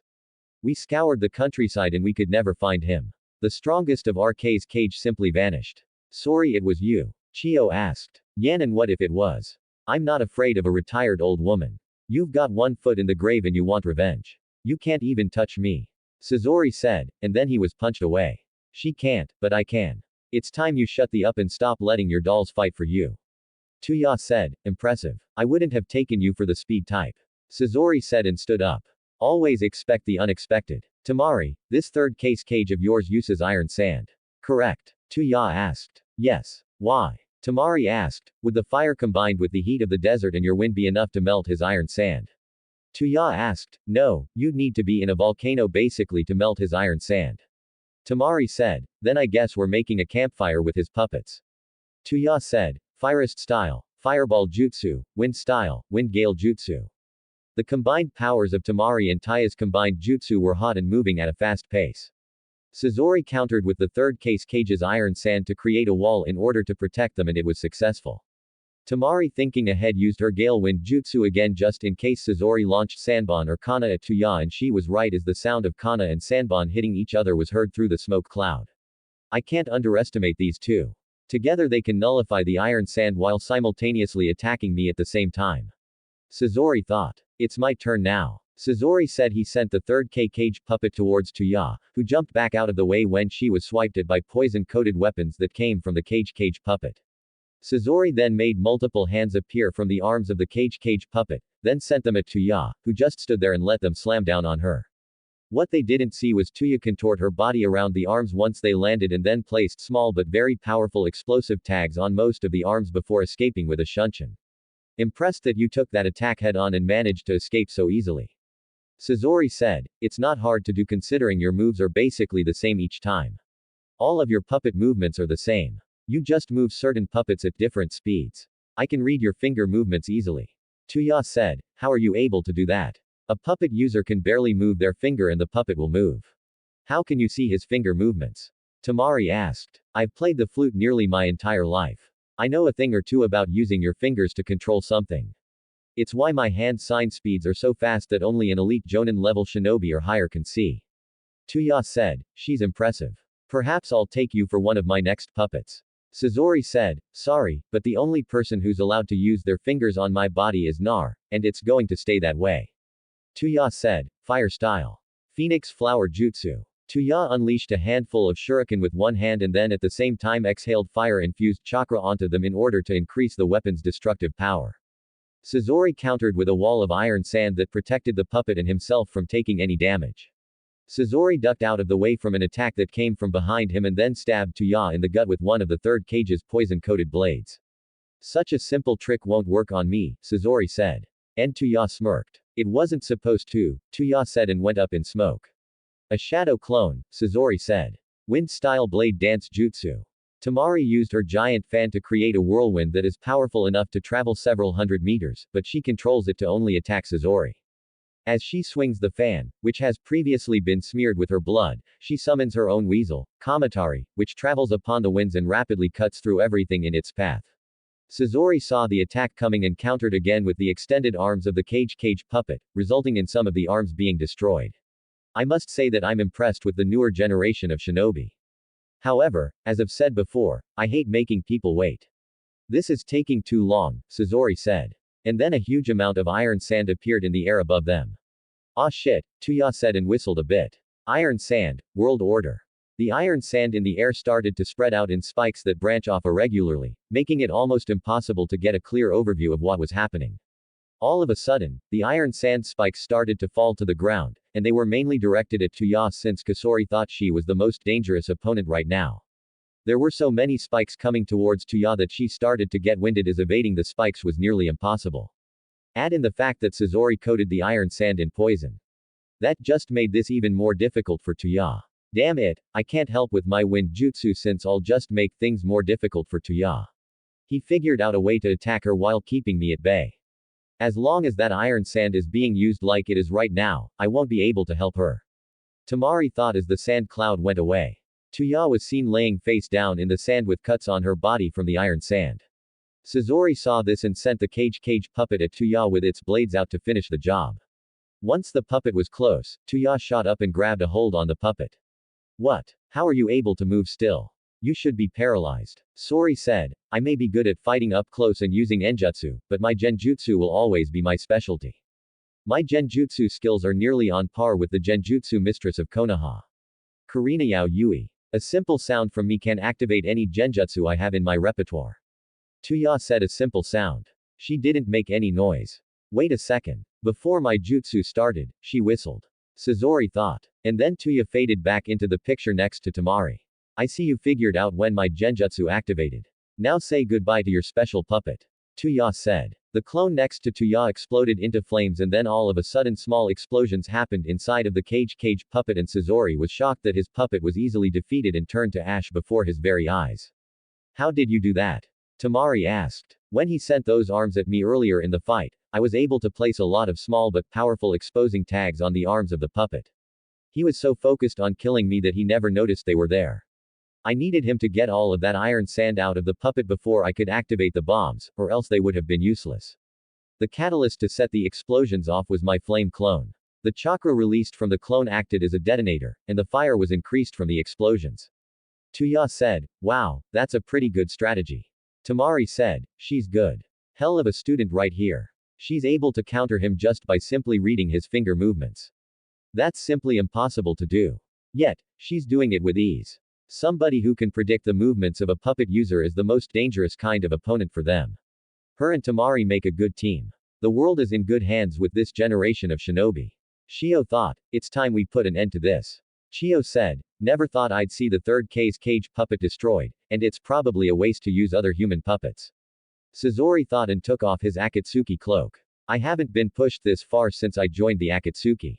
I wonder how long it's been. Kori said. Be as that, Tuya asked as she looked at Suzori. I see the reason he looks exactly the same as the day he left.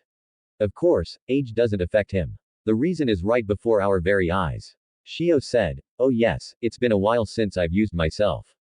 Sasori said, he turned himself into a human puppet. Now this is something I didn't see coming. Tuya said, I'm sorry. Weren't you supposed to finish me off? Well, if you aren't going to attack me, then I'll have to make the first move. Kori said and blew fire from the palms of his hands towards them. But Tuya countered with the fireball jutsu.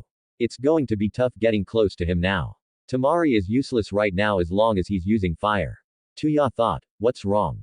You don't want to play anymore. I thought you wanted to fight, Suzori said. And then his fire ran out, but he used water now. As the water shot towards them, Temari was blowing it away with her wind enjutsu and figured Suzori must only be able to use so much water or fire with his new body. However, Tuya would notice something every time he used fire and water. Each time he used one, a scroll would disappear from his back, and that signaled he was out of that power. How long do you plan on running? Suzori asked and sent a poison-coated wire at Tuya, but she barely dodged it without getting hit. He's faster now. I'll have to use chakra in order to move quickly enough for him. Now, I'm getting low on chakra, but I know how to use the perfect amount. All we need to do is last a bit longer and then we can defeat him. Tuya thought, it's time to die, Suzori said. The wire that was coming from his body dug its way into the ground. Then more weapons sprouted from his body. They were rotating blades and he used them to propel himself through the air towards Lady Chio. Tuya saw this and started to pull on the wire to stop him, but the wire was too long for her. Eventually, Suzori made it within an inch of Lady Chio, and he was about to kill her, but then he suddenly stopped. Tuya started to swing him around until he was coming towards her and then gave him a powerful punch that broke apart his body. Tuya was about to celebrate, but then she heard the pieces of his body reattaching themselves. What are you so happy about? Suzori asked. He's right. The fight has only just begun. Shio said, we've been fighting him for nearly an hour. This is the climax. Tuya said, I guess you're right now. I have forbade myself from using this jutsu. I never imagined I'd use it again, but against you, I must use it. Let's finish this here and now, Chio said and unsealed 10 puppets. It said the ability of a puppet master is measured by the number of puppets they can use. I'd expect no less from you, grandmother. Kori said, you can control multiple puppets at one time. Tuya asked Granny Chio's multiple digits. I've heard tales of their glory. You once destroyed an entire fortress with it. Secret white move. Chikamatsu's 10 puppets. The first puppet master. Momsman's 10 masterpieces. An exquisite collection. However, I once used these to destroy an entire nation. Sasori said and unsealed 100 puppets. You've got to be kidding me. Tuya said, does anything he does now really surprise you? Temari asked, I guess it shouldn't at this point. Tuya said, he's grown so powerful. Chio thought, this is embarrassing. Really, it shouldn't take me this long to finish off 3 little kids in one old bag. I never thought I'd have to resort to my best puppets. Suzori thought, secret red move. Performance of a 100 puppets. It's go time. Suzori said to Yuya, you're the only medic here, and we can't afford to have you injured. You should fall back and stay out of this one. Shio said, and Tuya smirked at her. Sorry, Granny. Giving up isn't something I do. If I did, then I'd be dead a long time ago. I'm not afraid of some stupid puppets. Like you said earlier, it's time to end this. Tuya said, seems like you've inherited strong will. Let's make this the finale. Are you ready, child? Chio asked. Hell yeah, Tuya said and cracked her knuckles. Here they come, Chio said. Sasori sent his 100 puppets at them. So Tuya rushed in and started destroying them with taijutsu while Chio used her 10 puppets to take some out. Temari helped them out with her wind enjutsu and cut some of them into pieces. Lady Chio was overwhelmed and then stabbed in the chest, but she shrugged it off as she knew it would happen eventually. Tuya ran with Chio's puppets protecting her and ran at Suzori. Chio had one of her puppets give something to Tuya for her to use against Suzori. And when she was close, Tuya threw it at him and an explosion happened. What is that? Tuya asked. It's a seal that traps every ounce of chakra stored in a person's body. Using his chakra threads is impossible now. It's over, Chiyo said and collapsed to her knees. Lady Chiyo, behind you. Tuya said as a puppet rose from behind her and Tuya quickly appeared behind her to take the blow from the sword. How courageous of you to take the blow from the sword for her. Too bad for you that it's coated in poison, Suzori said and Tuya smirked before breaking the blade. Too bad for you, my body is immune to poison. Tuya said, what? How? Tamari asked. Working for Orochimaru meant that you needed to be strong enough to withstand anything, especially if you were his personal guard. He'd experiment on all of us with hundreds or thousands of poisons to see how the body would react. He did this for studies on his curse mark. After a while, my body started to rapidly produce enzymes that would attack and destroy the poison in my system. That's right. I was a test puppet for Orochimaru before Naruto came and gave me another chance at life. It's why I decided to stay off the front lines and fight after I healed Conqueror. Metal-based poisons were also something he tried out on me after everything else was over with. You lost this fight the moment you didn't finish me off within the first 5 minutes. Tuya said, impossible. My poison is special and only I know how to make it. Suzori thought, if you're wondering how I can heal from your poison, the only answer would be because of so many metallic-based poisons that were injected into my body that it started to mass produce a cure inside of me for anything. In other words, a simple poison won't kill me, Tuya said. And the blade then stabbed Suzori with it inside of the white part on his chest. My heart. How did you know? Tuya asked. I paid very close attention to you during our fight. I noticed how every time you would use a move, one of the scrolls on your back would disappear. Also, you still needed somebody or something to keep your body functioning. That and when you were fighting, this was the part of your body that seemed to be protected the most. When you switched bodies, this piece came along with the body and then gave life to the puppet you took over. You should have kept this part hidden behind your chest piece instead of out in the open. Tuya said, I see. It appears that the show is over and I have lost. Risking yourself to save an old lady who's already dead and seal the killing blow is pointless. However, before I die, I'm going to do something pointless as well. As a reward for defeating me, I can give you something on Orochimaru. Go to the Teni Bridge in the village hidden in the grass. 10 days from noon, Suzori said, why? What's the point of me going there? Tuya asked, one of Orochimaru's henchmen is working for me as a spy, and that's where I'm supposed to rendezvous with him. Suzori said, and those were his final words. What happened? Konquo asked, he's dead. Tuya said, I'll clean up over here. Konquo said, you just want his puppets to use them for yourself. Tamari said, whatever, Kanjuro said and everyone laughed while Chiyo smiled. Such good kids, Chiyo thought and fell down. Lady Chiyo, Tamari said and helped her up. Let's get her back to the village and I'll start on the antidote. The best I can do is remove it like I did with Conquer. But the poison must have already spread too far for me to get all of it. Tuya said, no, don't worry about me. Just take me to see the cage one last time. Chiyo said, we can still save you. Just let us help. Tamari said, no, there comes a time in someone's life when they are no longer needed. I was only around this long to see my grandson one last time and to find the future of puppet making. Conquero, I know that you'll take this Kasori puppet for yourself. Take this scroll and then you'll have the full family, Chiyo said and handed him a scroll. What does that mean? Conqueror asked. You'll understand soon. Let's go. I wish to see the cage defend the village one last time. Chiyo said and then a huge explosion was felt. Come on, Tuya said and they ran off with Conqueror carrying Lady Chiyo. Gar Tamari yelled. Nar and Gar versus Deidre. Gara and Nar were both staring down Dara, who was busy thinking of a plan to separate the two of them. Nar already had an idea on how to deal with Dara, but it wouldn't be easy since he fights from a distance. I only came here to capture the one-tailed beast, but this just got more difficult with the nine-tails Jinchuriki being here. It also sucks since we don't have any up-to-date knowledge on his skills. Dara thought, Gar, he's going to keep his distance from us with his explosive clay. The size of his explosive clay can vary, so you'll have to keep an eye on your sand. It's possible that he can make something small enough to hide in the sand. Nar said, and Gar nodded. I'll be sure to switch my sand around. Gar said, I'll keep my sensing ability on high alert just in case. Nar said, so much for a covert operation. At least I don't have to go looking for you. Dara said. Gar didn't respond and just sent a huge wave of sand at Dara who countered with some explosive clay. Naruto sent a pulse of lighting chakra through the sand and felt some bombs get disabled. While Dara was flying around, Gar transformed his sand into one of Shukaku's hands and had it chase Dara. While he was flying around, Deidara threw two small clay birds that grew in size towards Gar, but Nar destroyed them with his thunderclap arrow. Nar nodded at Gar, who used his sand to Nar in closer to Deidara. And then Nar used the fireball jutsu. Deidara countered with some of his explosive clay, but the explosion was too strong and it destroyed one of the wings on his clay bird he was using, so he was forced to create another one. Naruto used the lightning ball jutsu, but Deidara managed to get out of the way and fell into a trap set by Gar. Gar used his sand prison to capture Deidara, but after a few seconds, Deidara managed to cause a strong enough explosion in order to get out of the sand prison. That sand is a real pain in the ass in the fact that he has the tactical advantage.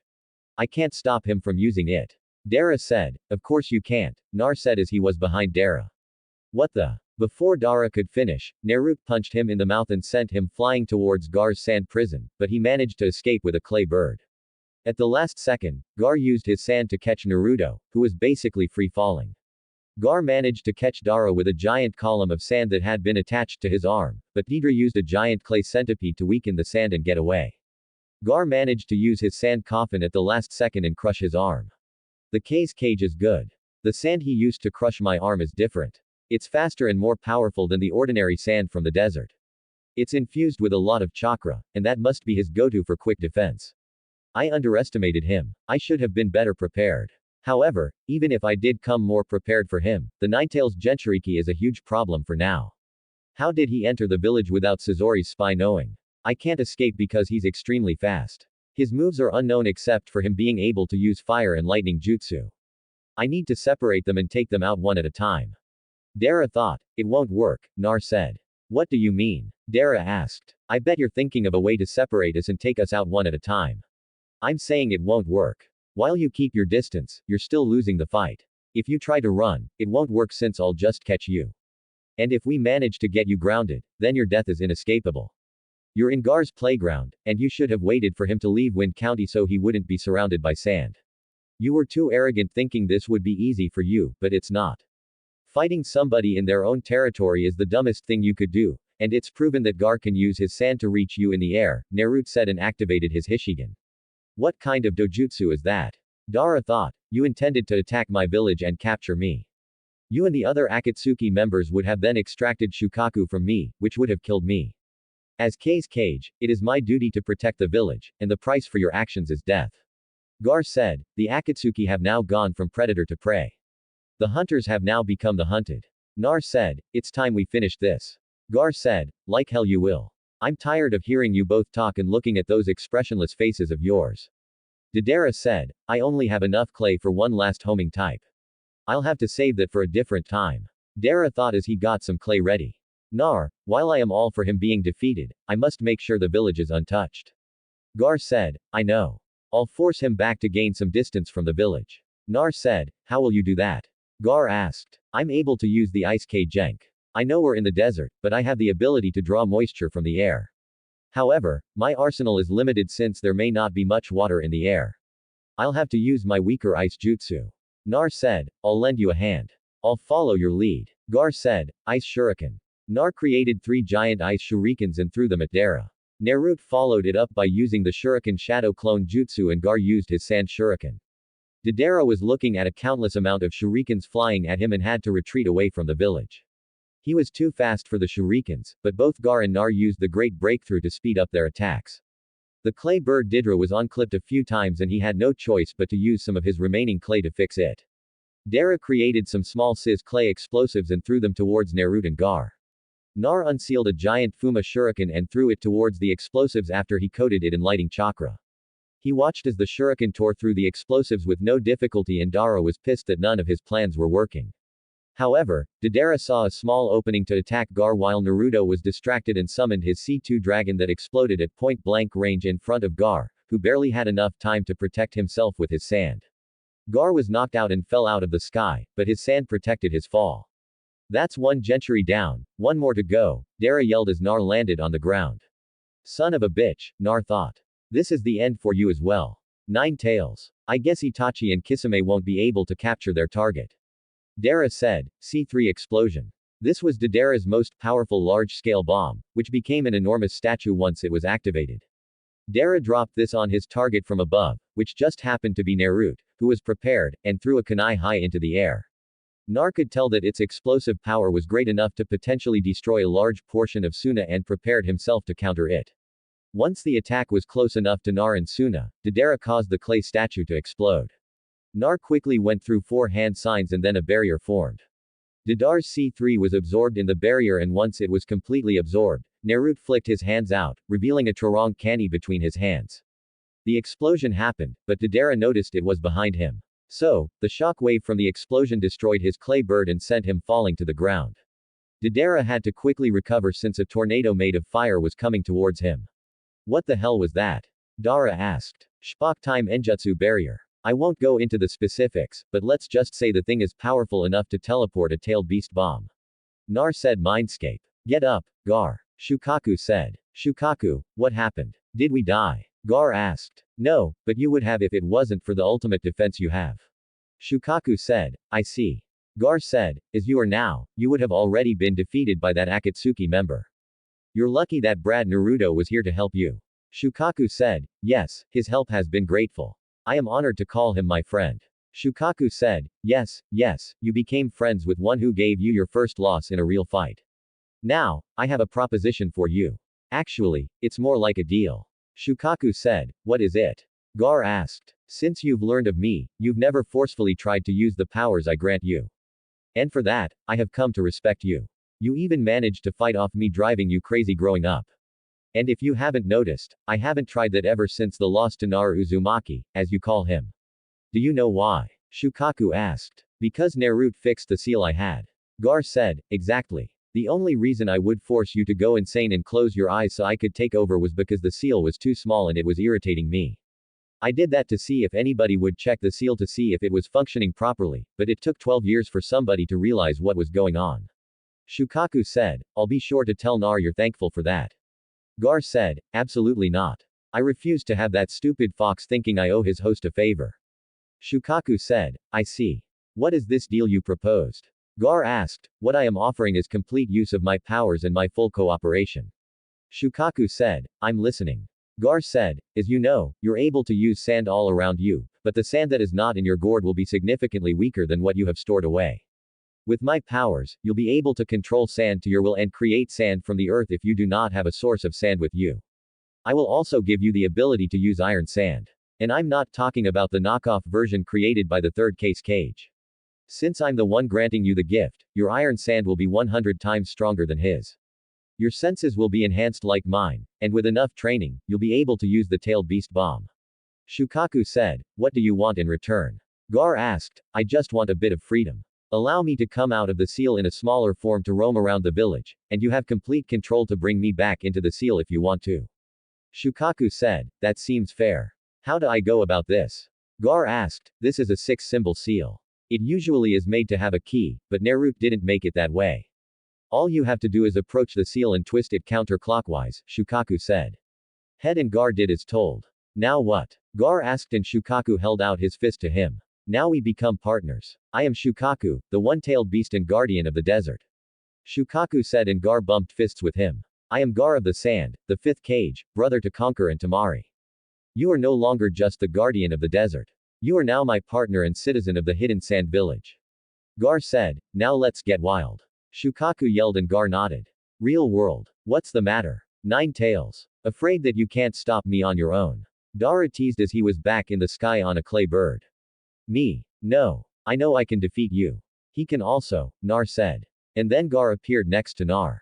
He looks completely different. Dita thought. Gar was now seen wearing a full haori that was unzipped and had tomos going around his collar. On his haori and shirt were blue sealing markings that were on Shukaku's body. However, Gar had one on the front of his shirt in the style of his 6-symbol seal. Gar's eyes were similar to that of Shukaku's, but he maintained the white sclera instead of it being black. He had black markings around his eyes that stopped just above his cheekbones, and his hair stood up in a spiked-out style with a few bangs hanging over his forehead. Picture on profile. Couldn't find the creator of the picture, but thanks to whoever created it. Looking good, Gar. Nar said. Thanks, Gar said. Big deal that you've changed. It's time for me to end this. Dara said. I'll handle this, Nar. Gar said, and then Dara was surrounded by iron sand. What? Dara yelled. Since when could he use iron sand, and how is it able to move so quickly? I only have one choice. I must use my CZ explosive. It's up to Kusori to capture them. He should be done with those other misfits by now.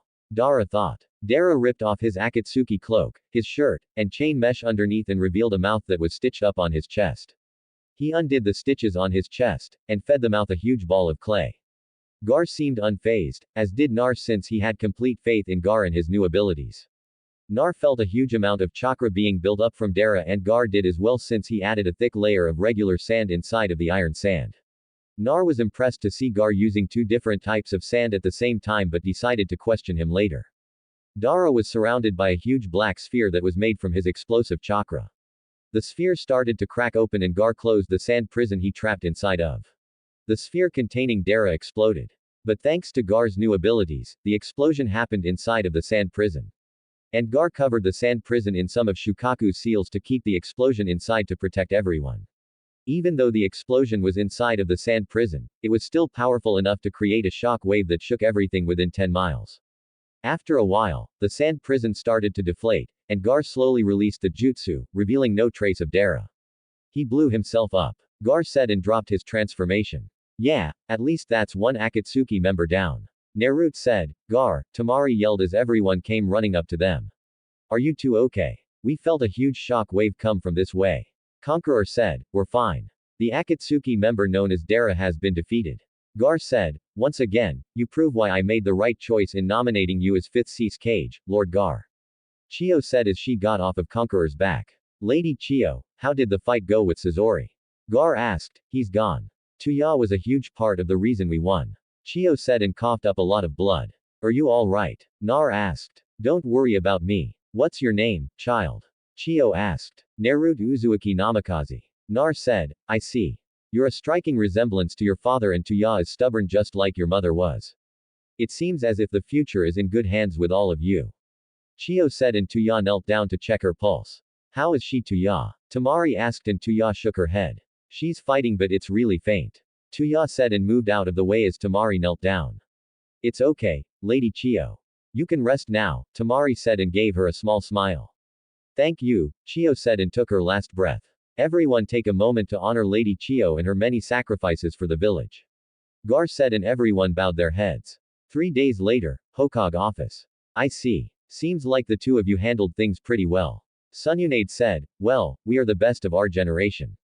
Tuya boasted. Well, I'd like to think so.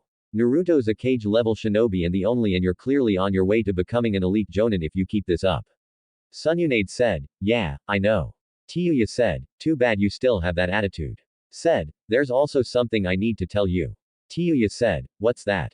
Asked, after I dealt the final blow, Kusori gave me some information about Orochimaru or how to get some information on Orochimaru. Tuya said, explain. Sununade said, he said that I need to go to the Teni Bridge in 10 days and meet his spy. 3 days have already passed, so that gives us a week to get there. Tuya said, you don't think he's lying? Asked, no, it was his last words and sort of a reward for defeating him. Tuya said, very well. I'll send you two with Sakura and another jonin. I had to send Kakashi out on a mission, and he won't be back for some time. Said, who are you going to send with us? Nar asked. Come back in the morning and you'll see who I have in mind. You have the next 3 days off. The remaining 4 will be used to get to Kusa. Said, actually, we can take 5 days off. I made friends with a toad while I was training who's a specialist in speed and wouldn't mind taking us to the border of Kusa. If we travel on him, then we'd get there in a day. Naruto said, I've never heard of such a toad. Said, that's because he's never been summoned and he was always training with his speed. His name is Shinsuku. Naruto said, how big is he? You need to get there undetected. Said, he's about the size of a house. He's able to travel through the forest without making a sound, which is pretty impressive for his size. Nar said, we'll discuss it more tomorrow with the rest of your team. For now, go and enjoy some quality time together.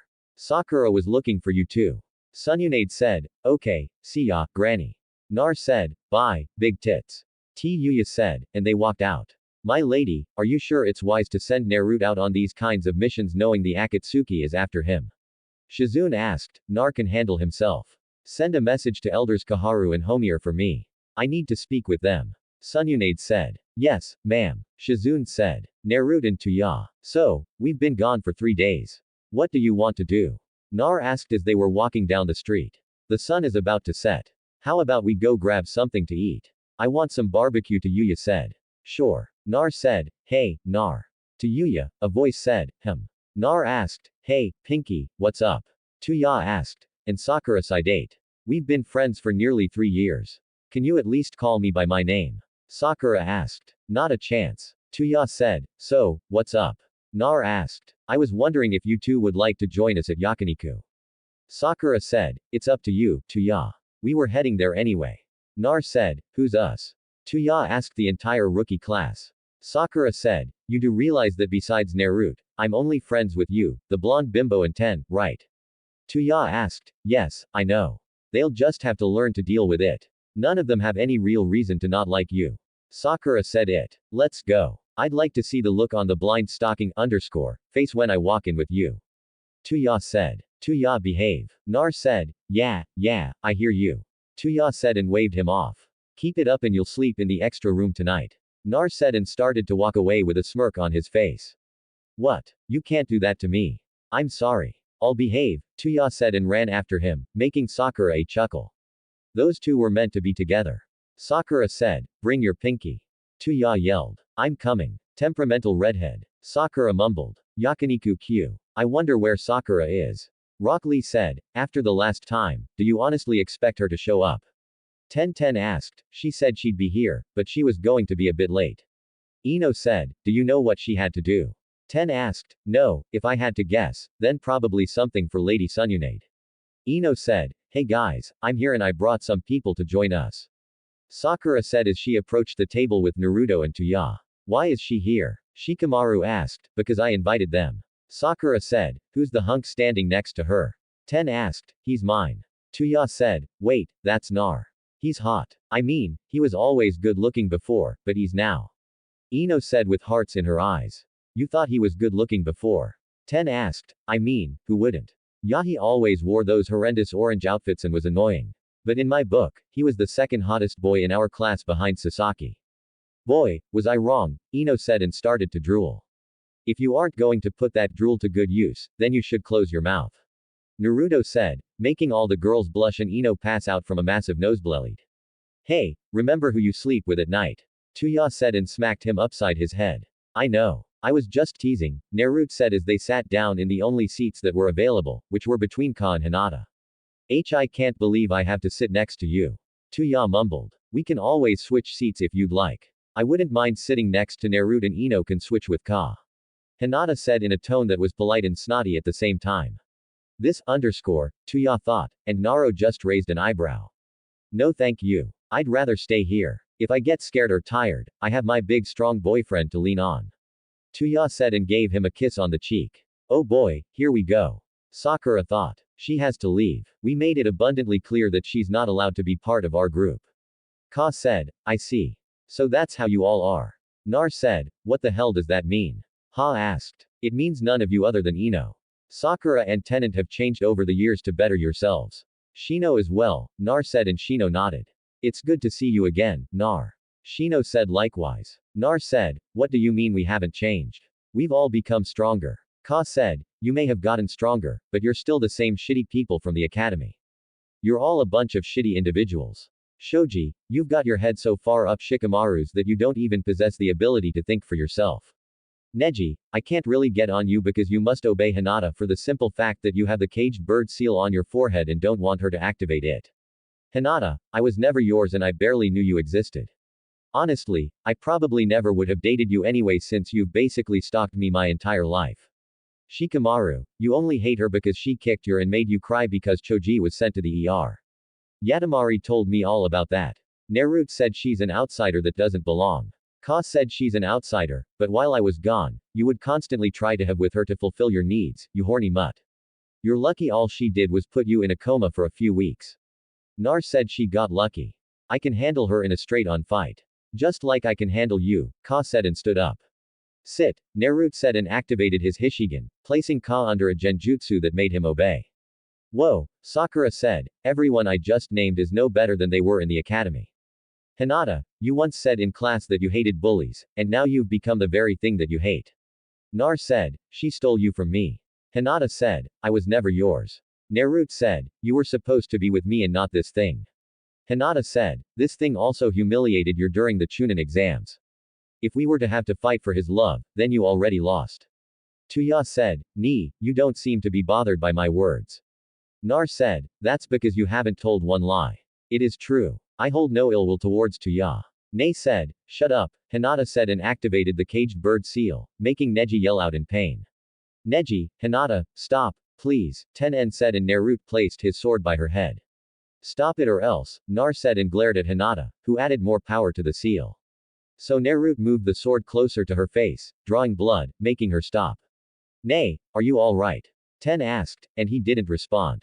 Neji, Lee asked, and Sakura went to check on him. What did you do? Ten yelled and unsealed a sword. But Naruto stopped her attack with his sword. He's okay, Ten. He's just unconscious. Sakura said to Yuya, grab Nae and take him to the apartment.